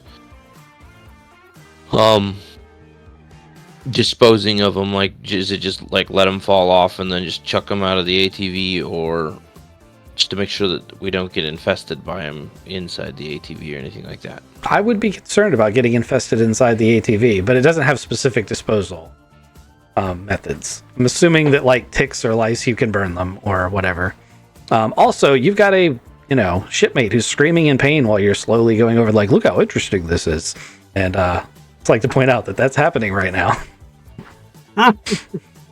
Look, I'm trying to cook over here. Yes, Gosh, stop talking so loud. I have the painkillers, and I will give him the painkillers. How much do you give him? I wait. I haven't finished reading that section yet. I just wanted to know how, like, is it going to be completely out? Is it going to be No. loopy? Is he going to be like, because the way this is described, it is so painful that he will pass out from pain before they all fall off. Oh man, knock me out. Knock me out. I have limited amounts of painkillers, man. If there's more of these things, we're on day 1. I can just imagine you guys having this conversation while he's got all this pain going on. I'm not having this conversation. I'm just giving him enough painkillers to dull the pain, like to numb it. Really, not to I won't even say numb it, like to dull the pain, and so it's bearable. So it goes from knives in your legs to needles in your legs. Yeah, it's an hour. He'll be fine. The longest damn hour ever. For real. I mean, you say that until 3 days from now when I'm out of pain meds and you're getting your leg chopped off. No, I hear you. So is John Reese a screamer when he's in this kind of pain, or is he one of those like the Peter Griffin? Rub my knee and no, I'm a screamer. I'm a screamer. This is terrible. I'm not used to this stuff, and I'm getting my legs gnawed off by these little critters. We have other ways of knocking him out than painkillers. Do any of you have a stunner? It's just thinking that. I have a big stick. I was about to say, we have excavation tools. Hit him on the head and duct tape his mouth. I was just thinking, if one of you shoots him with a stunner, I'm going to roll to see if they all pop. Oh no. A staff does 2d damage. We got an electro whip, right? Oh, you're going to whip him. Oh, I keep thinking it's electro. No, it's a regular whip, sorry. For whatever reason, I want to think you have an electro whip. Electro whip is what all the rest of us would have got, and Zigzag was like, no, that's not authentic. Yeah, it's not. I needed the hat and the whip. I'll just choke you out. It'll be okay. I hush you as I come closer. Shush, just be quiet. Just It's go to sleep. It's going to be okay. It's going to be all right. Just let it happen. Just let it happen. Just go to sleep. I'm trying to make fajitas, and you're being very loud. I mean, you have 4 arms. You're probably still making fajitas with the other 2. Yeah, Oh, I'm going to hit gosh. you in the head with this pan. Let me show you how Bart put me to sleep. So, over the course of the next hour, John Reese screams, annoys the shit out of Zigzag, who has multiple fantasies about silencing John Reese one way or another. But we're going to say doesn't actually do it. The doc is going around with a little, vacuum cleaner, vacuuming those little fuckers up and then lighting them on fire, throwing them out the boat or whatever he's doing. But you guys now know to keep an eye out for crystal ice whenever you guys are making camp. That doesn't mean that you will necessarily not encounter them again. But, yeah. So did I hit a nest or something like that, or Yep. You just waded through the snow where they happen to be. Great.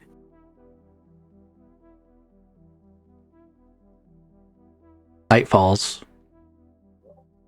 You have a delicious dinner. You have fajitas. Cheetahs. Everything's nice and peaceful since John has stopped screaming. I want to say between the painkillers and everything that you just pass out in that bunk, and the next morning comes around, and that's the next thing you remember. Sounds good. Sun starts to come up. You guys need to break the tent down again. That's going to require survival checks in lice-infested snow. Yeah.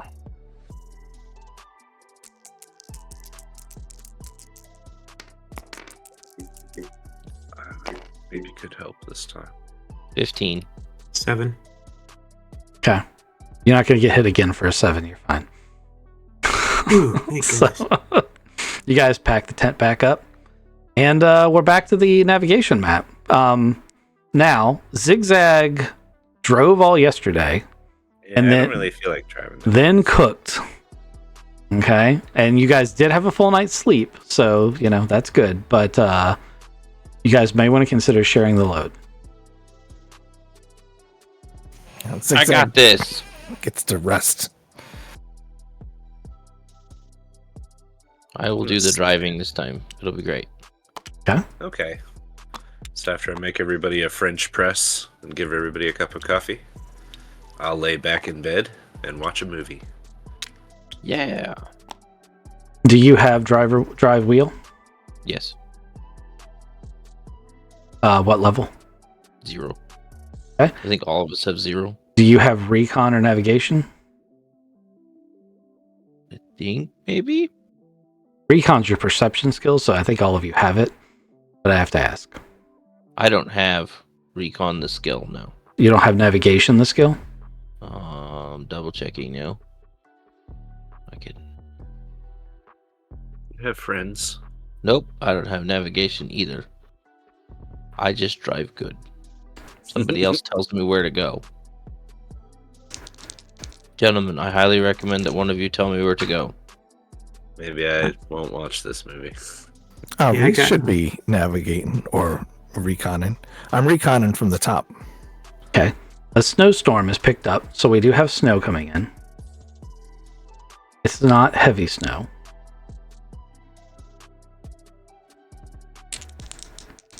All right.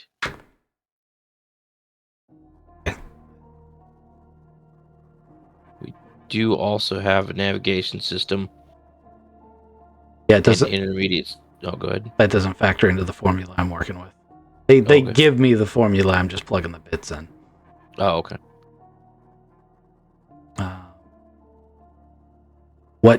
We are on snow plains?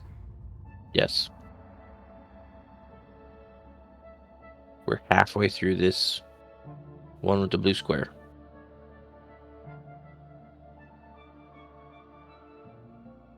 Oh. Okay, so at 2 hours in,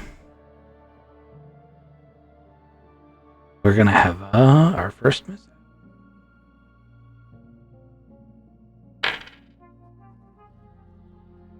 Oh. You remember how you were like, someone needs to tell me where to drive? Yep. You're gonna have a navigational error, becoming quite lost. You're gonna emerge from the hex you're currently in at a random location. 1, 2, 3, 4, 5, 6. Roll a d6. Starting at 1 o'clock and going clockwise around is what one you're coming out of. 5. Oh, sorry. And this takes you to 2 new hazards. Okay, 5. 1, 2, 3, 4, 5. So that's this one. So that's actually in the correct direction you wanted to go. That's very lucky.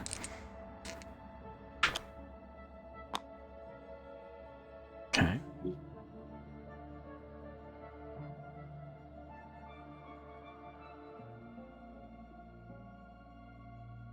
Oh. All right, so you start driving across what you think is solid ground, and it suddenly collapses beneath you. This is a shallow lake that was covered up by a thin layer of ice, and the ATV's weight has buckled through. The ATV is buoyant because it is a water vehicle. However, you now have no grip, and because there's ice on all sides, the ATV is completely stuck.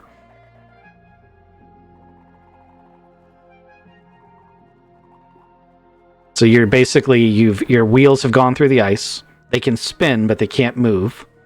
And you're surrounded by snow over top of thin ice.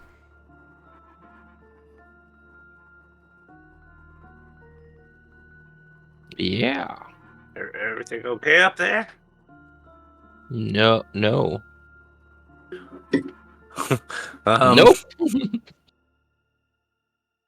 Okay, don't panic.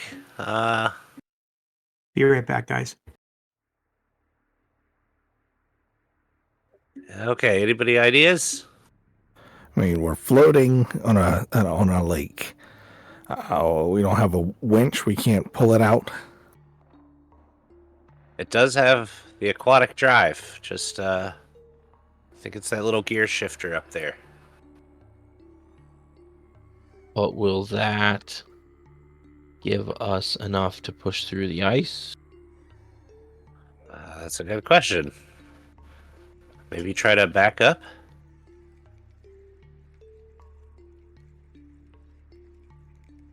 Does anyone have Seafarer personal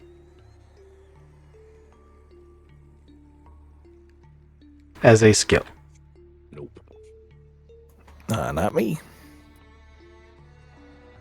As I said, I can drive anything, even a sailboat.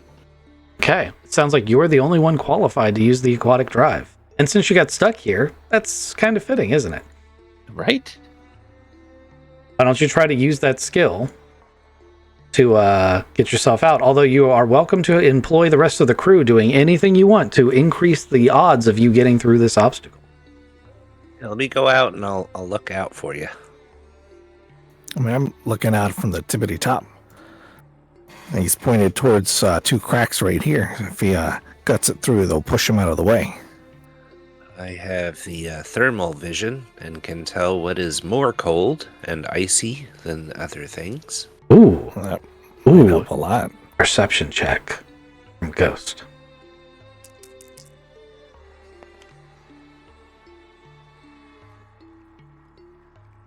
Fuck. No, I rolled a 5. I have 2 in recon and then 2 intellect, so that ends up being a 9. Excellent. So you're looking around and you realize you can see the fishes swimming around the lake. You're like, oh, cool, look at the fishes. Then you look straight down and there's something the size of a blue whale now circling directly beneath you.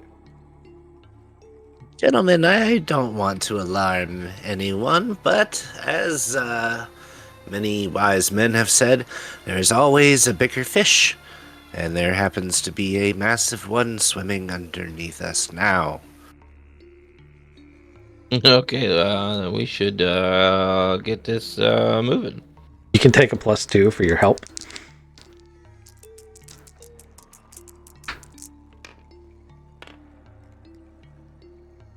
And this is dexterity with Seafarer. Yes. I can math really 11. All right. You exactly matched. Oh no, you didn't. You actually beat that. That's good. Okay, so you Seafarer, chug, and you actually end up using the plow blade to break the ice enough that you get all the way to the shore. Ghost Zigzag looks back, and that thing followed you all the way to the shore. But it didn't seem too interested in going into the shallows. So you managed to climb up the embankment on the far side and get yourself freed. You do lose 2 more hours. Was it the size of the caterpillar, or was it bigger? It was bigger than the caterpillar, but not like... It wouldn't have been able to like swallow the caterpillar whole. It would have almost certainly been able to flip it upside down, thus, in essence, killing everyone. If it had decided to attack it.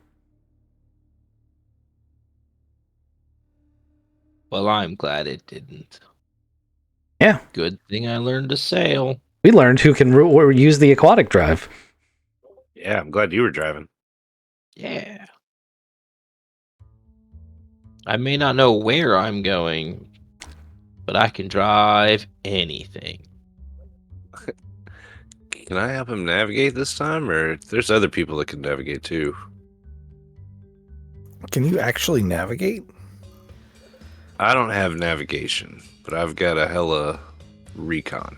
Yeah, so either navigate or recon can be used to reduce the chance of a hazard like that, either by doing what you're doing in the bubble canopy and being a lookout, or by actually plotting a safe course looking at a map. But only one person can do it. So.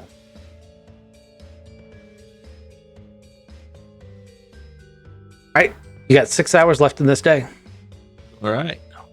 I think 4 of those are moving to the next hex. Okay. I'll move you over if you don't want to. Sorry, I was doing that. Yep. And then, yeah, the last 2 will put us right in the middle there. Okay. You guys have pulled up into another snow plane at the end of this day. That's your second day. Yeah. We didn't die yet. Hey, you guys are doing okay. So, Who wants to go ahead? I was going to say, what are you guys going to do for sleeping arrangements? The snowstorm continued all day, and it's, I say snowstorm. It's not like blizzard conditions like it was the night before you left, but there is snow falling, like actively.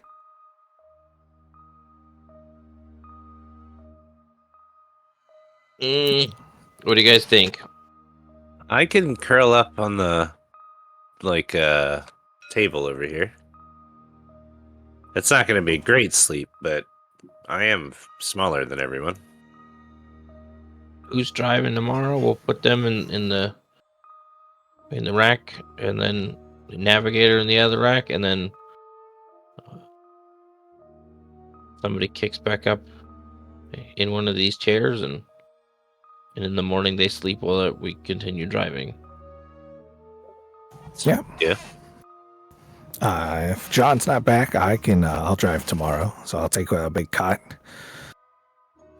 It's worth noting that one of the effects of driving at night, so other than making it hard to get any sleep in the ATV's bunks, is the first line. Driving at night also increases the chances of mishap. Speed is reduced by about 20% if a full set of instruments, including radar and thermal imaging, is available. The ATV does have these sensors. If using lights alone, speed is reduced by 50%. I'm assuming that the reason it points that out is because someone has to be using the actual sensor station while another person drives. Yeah, that makes sense. Yeah. But you can drive at night if you want to take those things into account. Just push it. Push it to the limit. Unless anybody sees a reason to drive through the night, let's wait till we get out of the snowfields and like over here on the plains if we want to push that. Yeah, I don't see a reason for us to push it at all. I mean, Sarah's probably already dead. I don't know if pushing all of us to get there quicker might save her. I have no idea. I would like to get there and back safely, I guess. Yes. Doesn't do us any good if we don't make it home. So it sounds like Zane is uncomfortable tonight. John and I are sleeping in the bunks. And we'll head out tomorrow morning. Gert. Anybody want to play cards? I'll play cards. Yes, roll gambler.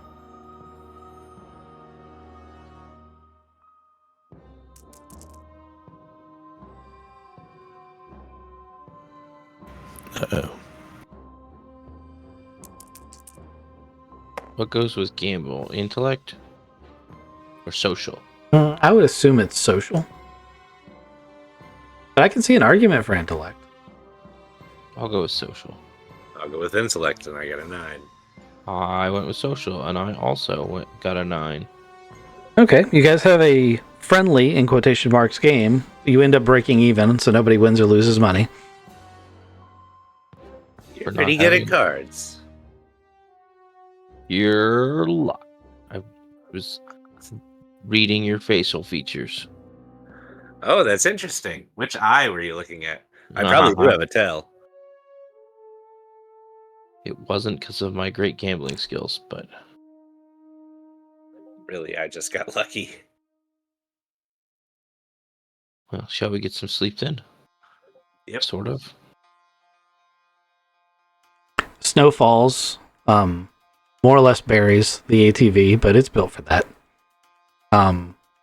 Sun comes up through the horizon, but so much snow has fallen that it's actually the alarm in the ATV that alerts you that morning has come. All the fun. Oh, no. Do this. All right. I'll make coffees for everybody. Snow is still falling. We should get moving. All right. John, you're driving today. All right. John, what's your drive wheel skill?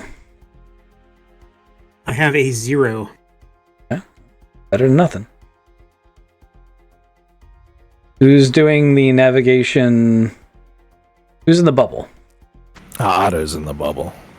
Otto's been in the bubble every day. Otto's still in the bubble? All right. What's your skill level? Recon 1.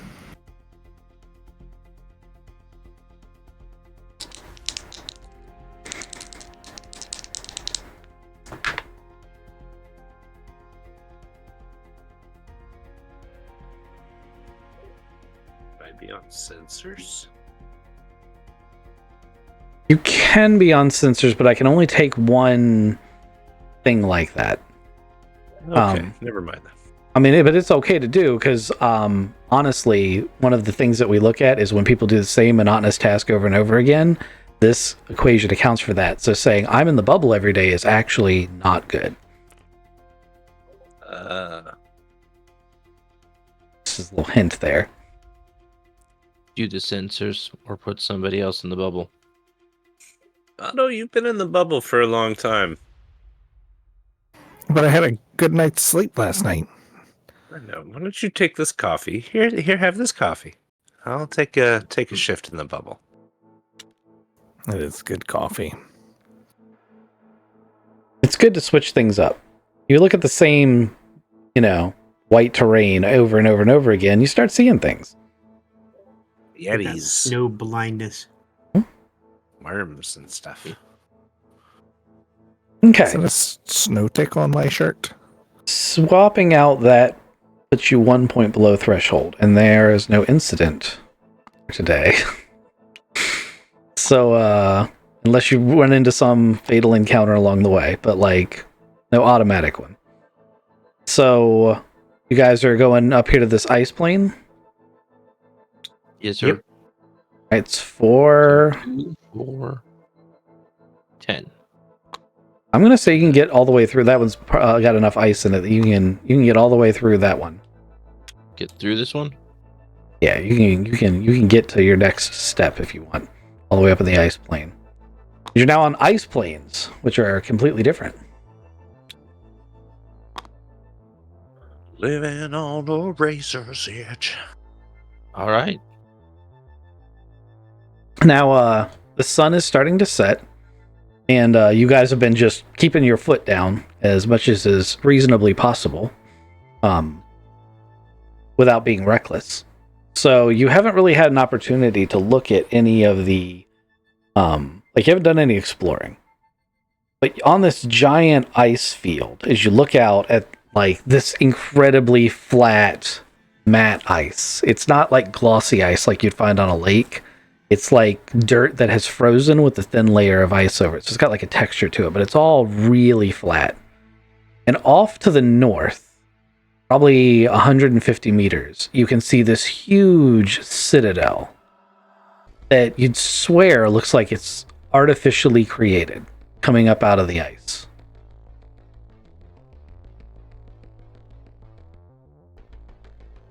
You guys see that? It looks like Superman's. What is that place called? The Fortress of Solitude. Yeah, the Ice Fortress. What's a Superman? What? You haven't seen all the old Earth okay, never mind. It's got a key that opens it, but it's really heavy. I've got the videos on my phone. They're not great quality. I'll tell you that much. Yeah, it's only 10K.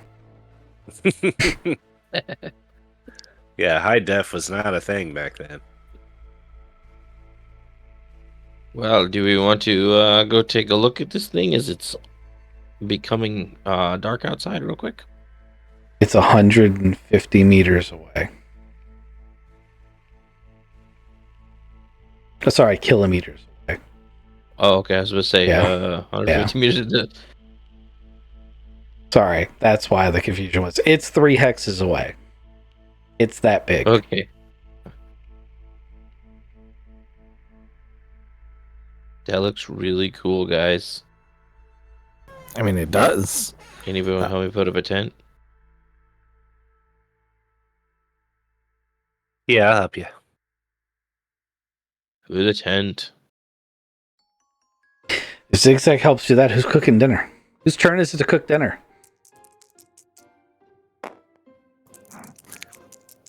Survival. You guys had like restaurant style fajitas the other night.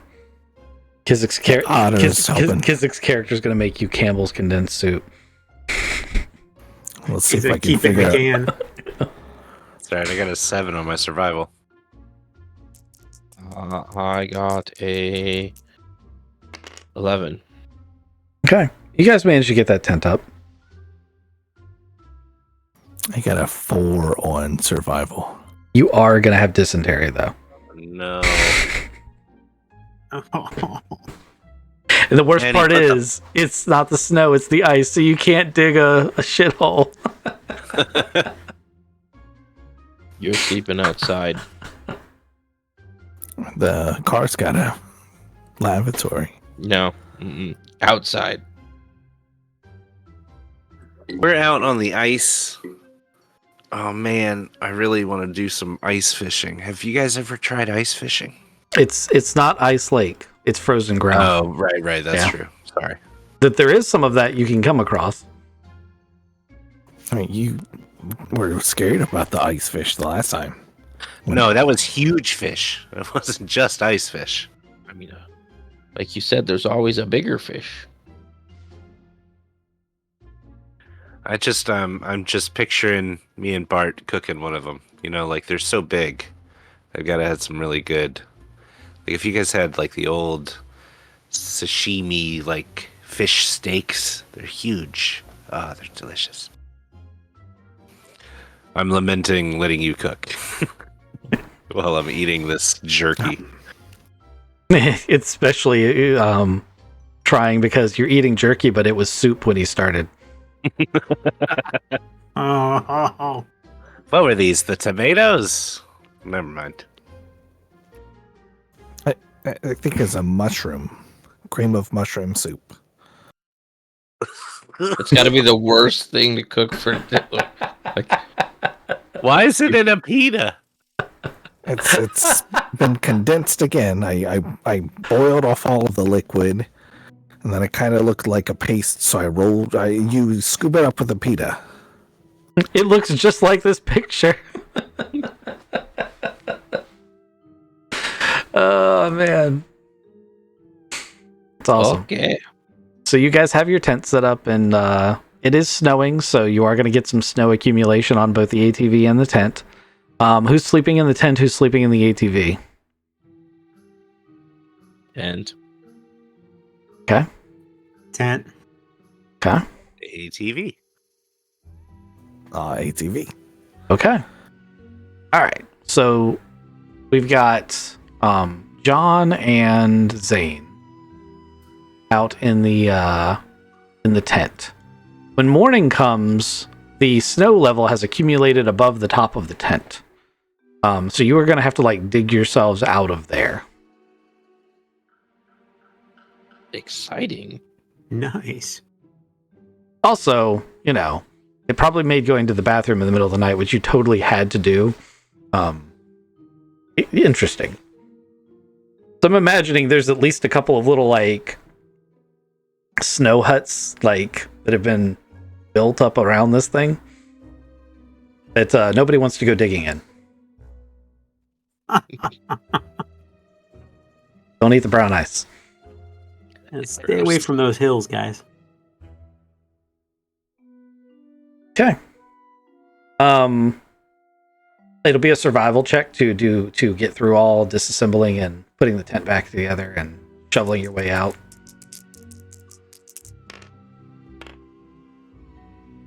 10? Okay. Well, there's no problem then. You get taken care of. Oh, come on. Roll snake 2. eyes. Okay. Roll 2d6.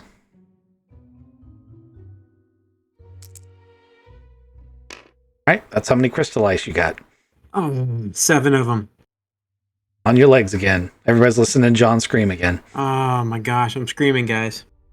I can't help you on the sensors guy today. Somebody else is going to have to be back there with you. If you rolled a natural 2, I was going to say it happened while you were pooing. I'm glad I didn't get the snake eyes in. Because they sneak warmth. They seek warmth. So. Can we drag him behind the ATV? I mean, you can do anything you want if you want to make the Dubs roll a new character. Oh, you know what? We'll put you in the airlock. Ooh. That's got to be pretty airtight and quiet. We also have this airtight partition here between the front and the... Oh yes, yeah. That's I don't know if that's soundproof though. I assume it is. But all right. Can I help him with my medic check? And because he's on Doc's on sensors. Sure. You can, like I said, there's 2 solutions here. You can let them fall off after they gorge themselves and give them painkillers, or you can pluck them off, which will be incredibly painful, and but it'll be a lot shorter. Yeah, I just hear pain versus pain and pain. Oh, I pluck them off. Yeah. So I feel like John's like, why are you tying me to the bed? I got a 12, but yes, I tie you down and I peel them off. Wait a second. Why are you making me bite on this stick? What's going on? What the hey? I say they're because they sense heat and they attach with heat. I'm going to use very intense and localized cold to, get them off of you. It's kind of like how they do warts. Oh my God, he's using liquid nitrogen in this environment. And he's probably like, what are we ever going to need this for here? He's got all 4 of his arms going. I've wired up an old fire extinguisher. John, you pass out from pain, so you will not be able to help with with some of today's adventures. All right, so that leaves Otto and Otto and Zane. Zane, thank you, to navigate today's adventure. Luckily, you're on ice, and ice is passable at normal progress. Oh, wait, no. Ice is passable at 50% faster than normal progress without increasing the chance of a mishap. 1 hex every hour. Yes. Now, I need to know who's driving, what their drive skill is, and who's doing the sensor thing, and whether they're using the bubble canopy or the actual sensors check. Otto's driving with a drive wield of 0. And I am on the sensors. And Sensors actual. And your sensor skill is? 1. 1. Okay, excellent. Way better than my recon skill of non-existent. Well, it would be. Okay, so that's a minus, and you're not doing any of that, so unless this comes up boxcars, or that.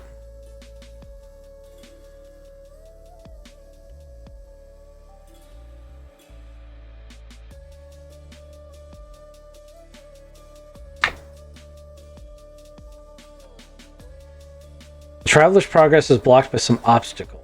In this case, it's going to be, because we're on the ice plane, it's going to be like a rip, a crevasse that goes miles deep.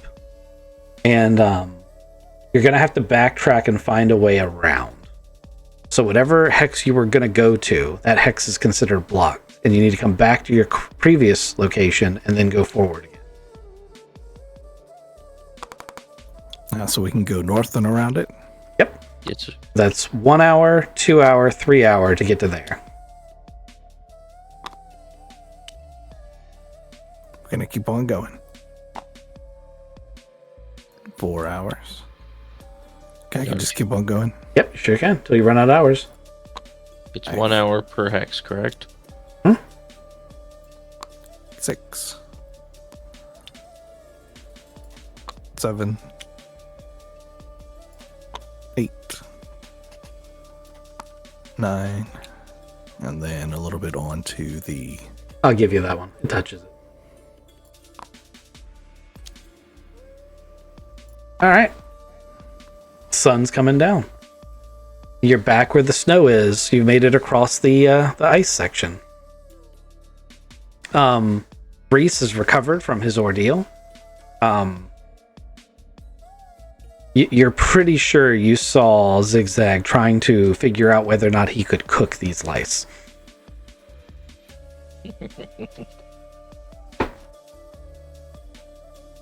I was thinking like at a pepper grinder, maybe. Very iron. You were flavored. doing it. I thought I was just having a hallucination. Oh no, I wasn't doing it. You were having a hallucination. Dude, look the other way. Gosh, oh jeez. Okay, I'm really confused now. Okay. Yeah, Zigzag's forgetting that those lice are full of human blood. It's not like he's a cannibal. Yeah, that's it's not stopping him. For all he knows, he's immune to them anyway. He hasn't picked any of them up. He's been out in the snow. It's true. As a matter of fact, they seem to really just like John. I wonder what's up with that. I know, for real. Gosh, I mean, geez, Bart says the best ingredients are the fresh ingredients.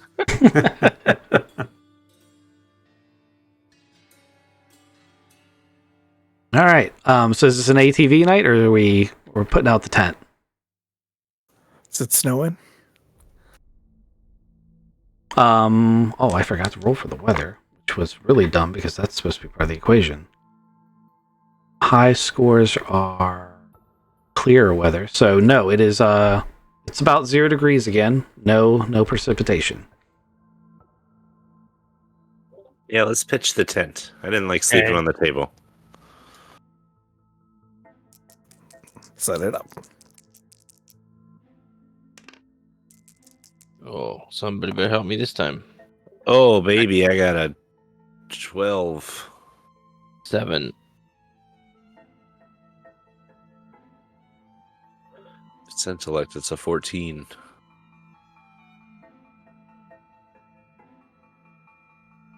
Reese, you're cooking tonight? I don't know if you guys want me cooking. We'll do this survival 0. It'll be like a can of beans with a spoon. So, as you guys are kind of like, because you're in the ATV, right? Yes? No? Who, thought me? Yes. 2 of us are. Oh, so we are putting up the tent? Yes, I called for tent. Okay. So those in the tent will see it first.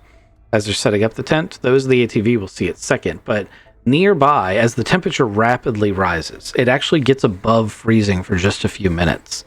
And this ephemeral glade occurs when a temperature rises above freezing for a day or two in areas where this is rare. But in this case, it only happens for a very short period of time. And this fluorescent fungi appears in the meltwater. And over the course of a few hours, this is at night, this bioluminescent mushroom farm just appears in the meltwater and then extends 3 or 4 meters into the sky as this wrap of oranges and greens.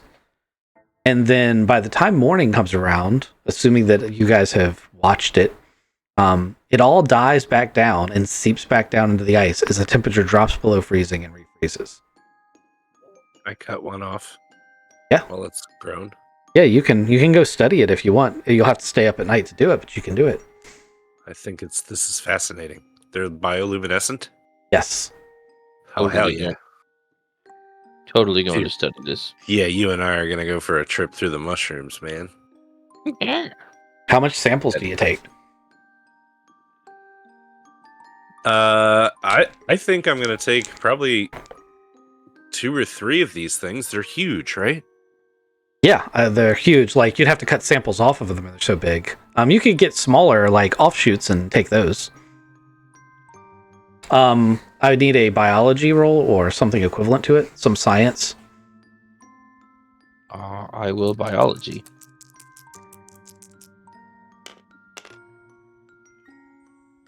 Zigzag, give me a 11. cook roll because I know you ate one. I was getting there.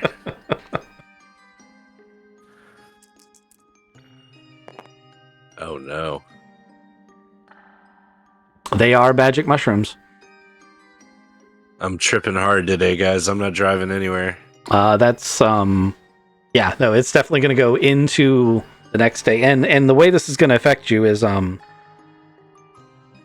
know, you're tripping balls, but you're still like somewhat in control of yourself. You're just going to have like really trippy experiences and stuff. It's going to really detriment your ability to do anything revolving around like intellect or focus. Oh boy. Or, you know, fine motor skills. Zane is going to discover, on top of having psychoactive properties, these have amazing, like, regenerative healing properties. This could be quite a valuable medicine if it could be harnessed or synthesized properly. Also, neither of you got much sleep. What I've been saying, man, the best medicines. I'm still on this fucking trip. This journey in the morning. Yeah, you are going to be on the trip actually for days. I'll let you know when you're out of it. But it will diminish in effect as time goes on. So you guys wake up the next morning, and Zigzag is like stroking the side of the armchair just to feel the texture. And Zane has a test tube and is like furiously studying something under a microscope, and neither of these guys went to sleep. So John and Otto are gonna have to figure out how to like get the tent packed up and get the people back on the road.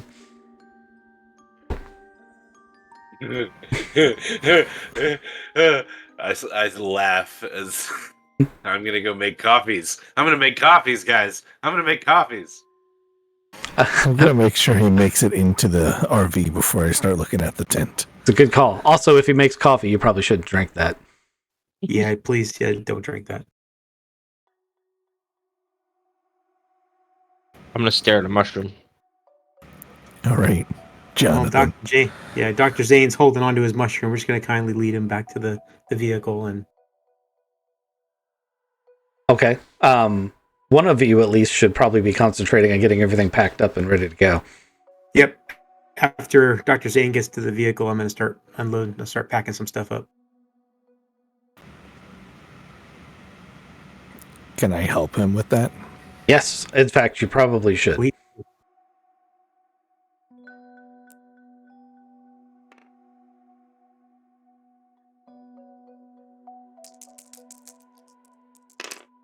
You were very helpful. Look at that.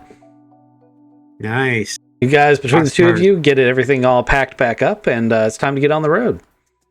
Who's driving and who's navigating? I drove yesterday, so John, can you drive today? Zane, you're slumped over my chair and fallen asleep, staring at a mushroom. Yeah, I think they're going to be of no help, so I think it's just you and I. And Zigzag. Oh, I don't need 4 cups of coffee. Thank you. No, these. I've gone away with the French press. These are chai frappuccinos. Just gonna dump that out the window. Yeah. That it's an interesting choice. There's foam. I did a foam. You did do a foam. Good foam, buddy. Why is it bright green? It's some mocha. I got some. Why is it glowing? Nice. Well, that happens to be mushroom spore. Nice. Have you ever seen a sambucha? Yes. Can you make me one of those? And I'm going to go up into the bubble and make sure we're going the right direction. I'll be distracted over here. Hey, give me your 10 hours worth of travel. I got a recon of 1. Yep. We're just going to follow the designated route. Kizik will help you figure out the. Yeah, so we're going 4 hours in the big snow.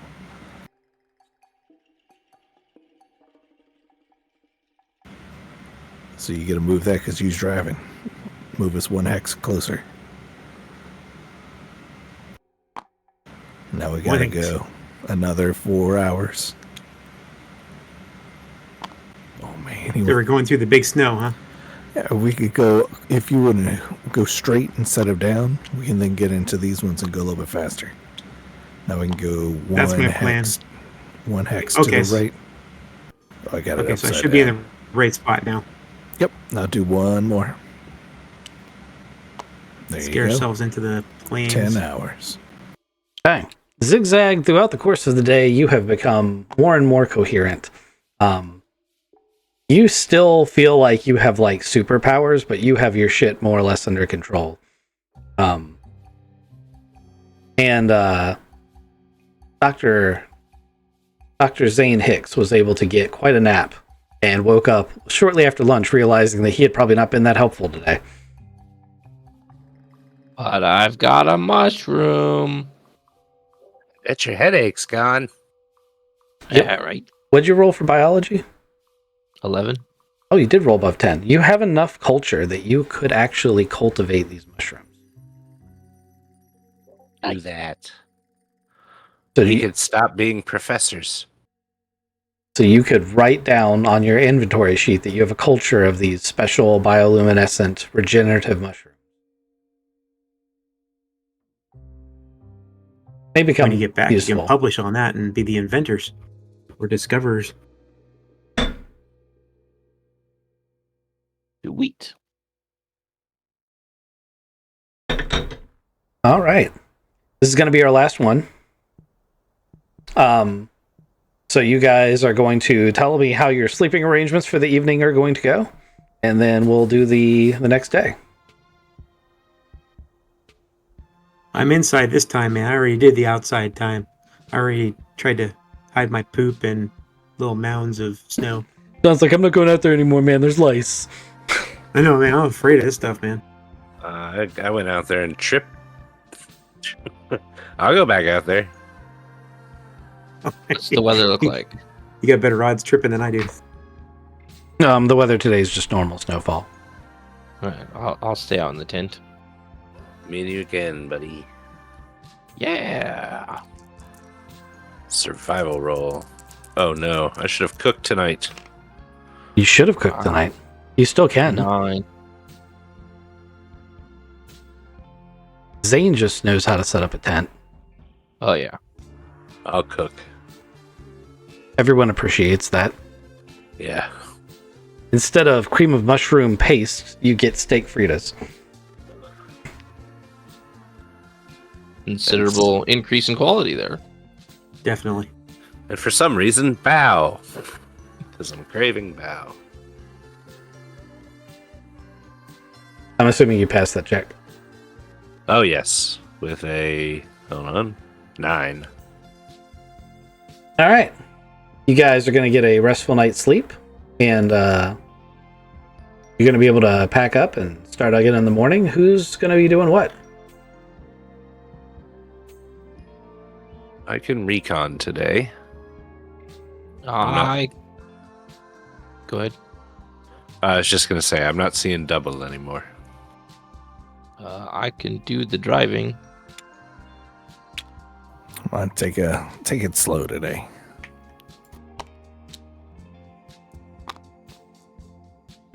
Like normal speed or like... Oh, no. I'm just going to sit down on this bunk because it's been a long it's been 6 days. It has been.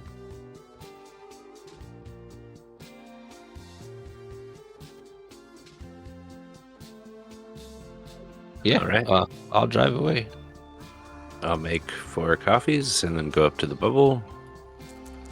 And my recon is 2. Oh, that's good to know. So my total... Oh, do I have to roll a recon? No, I'm Okay. I'm plugging your skill level into the equation. And the person at the drive has a level of 0. Yes, sir. Okay. Well, you seem good to go. You start rolling forward. Go ahead and do your navigation. I'm going to deviate from the snow path and just go 2 hours that way. And then if you need me to stop, just tell me to. 2 hours that way. The light greens are 1 to pass, aren't they? Or maybe they're normal speed. No, they're normal speed. Yes, you're correct. The ice. Correct. Yeah, the ice is the fast speed. So I'm just gonna stay on the normal planes and end up right there. Excellent. Boom. All right, we're going to stop there for the evening. You guys are about halfway through the adventure out. I knew that we wouldn't get through this in one night. But, I mean, you guys did pretty damn good. I'm pretty impressed with it. I hope you guys are enjoying it so far. It's been a journey. Yeah. I don't like the snow lice. If it makes you feel any better, Thodubs, I read the snow lice and went, ew, I don't like blood. So, and I don't like I don't like ticks, and I don't like anything because they're really ticks. They're not lice. Like when you read what they do, they're ticks. I don't care. They seem to like me, but I don't like them. But yeah, they're gross. But also, you rolled so terribly. It was so awesome. No, it was just perfect. It's kismet. He almost had one on the downstairs. He did. He rolled a 2 and a 1. And if it had been a 1 and a 1, I'd have been like, well, while you were experiencing dysentery, you had this very sharp pain in the taint. I would definitely be screaming at a different level there. Yeah, I mean, Kizik and Ghost would have really appreciated that 3 of them were bitten into your taint. They would have understood immediately what the triple taint was going on and what that came from. The other 2 of you would have been like, what the fuck are we talking about? Yeah, the triple taint. That goes back to season 1, doesn't it? What a pull. Yeah. I had a roommate one time that had a nest of ticks explode on his legs, and it was horrifying. God damn, that's terrible. Oh. I'd never need to ever hear that again. Like, that doesn't need to be in my life. It was terrifying. Sorry, next Saturday, I'm going to apologize right now. Great. Yeah, so, yeah. Thanks, guys. I'm going to go ahead and call the stream there. Thanks, everybody, for stopping by, and we'll see you next time.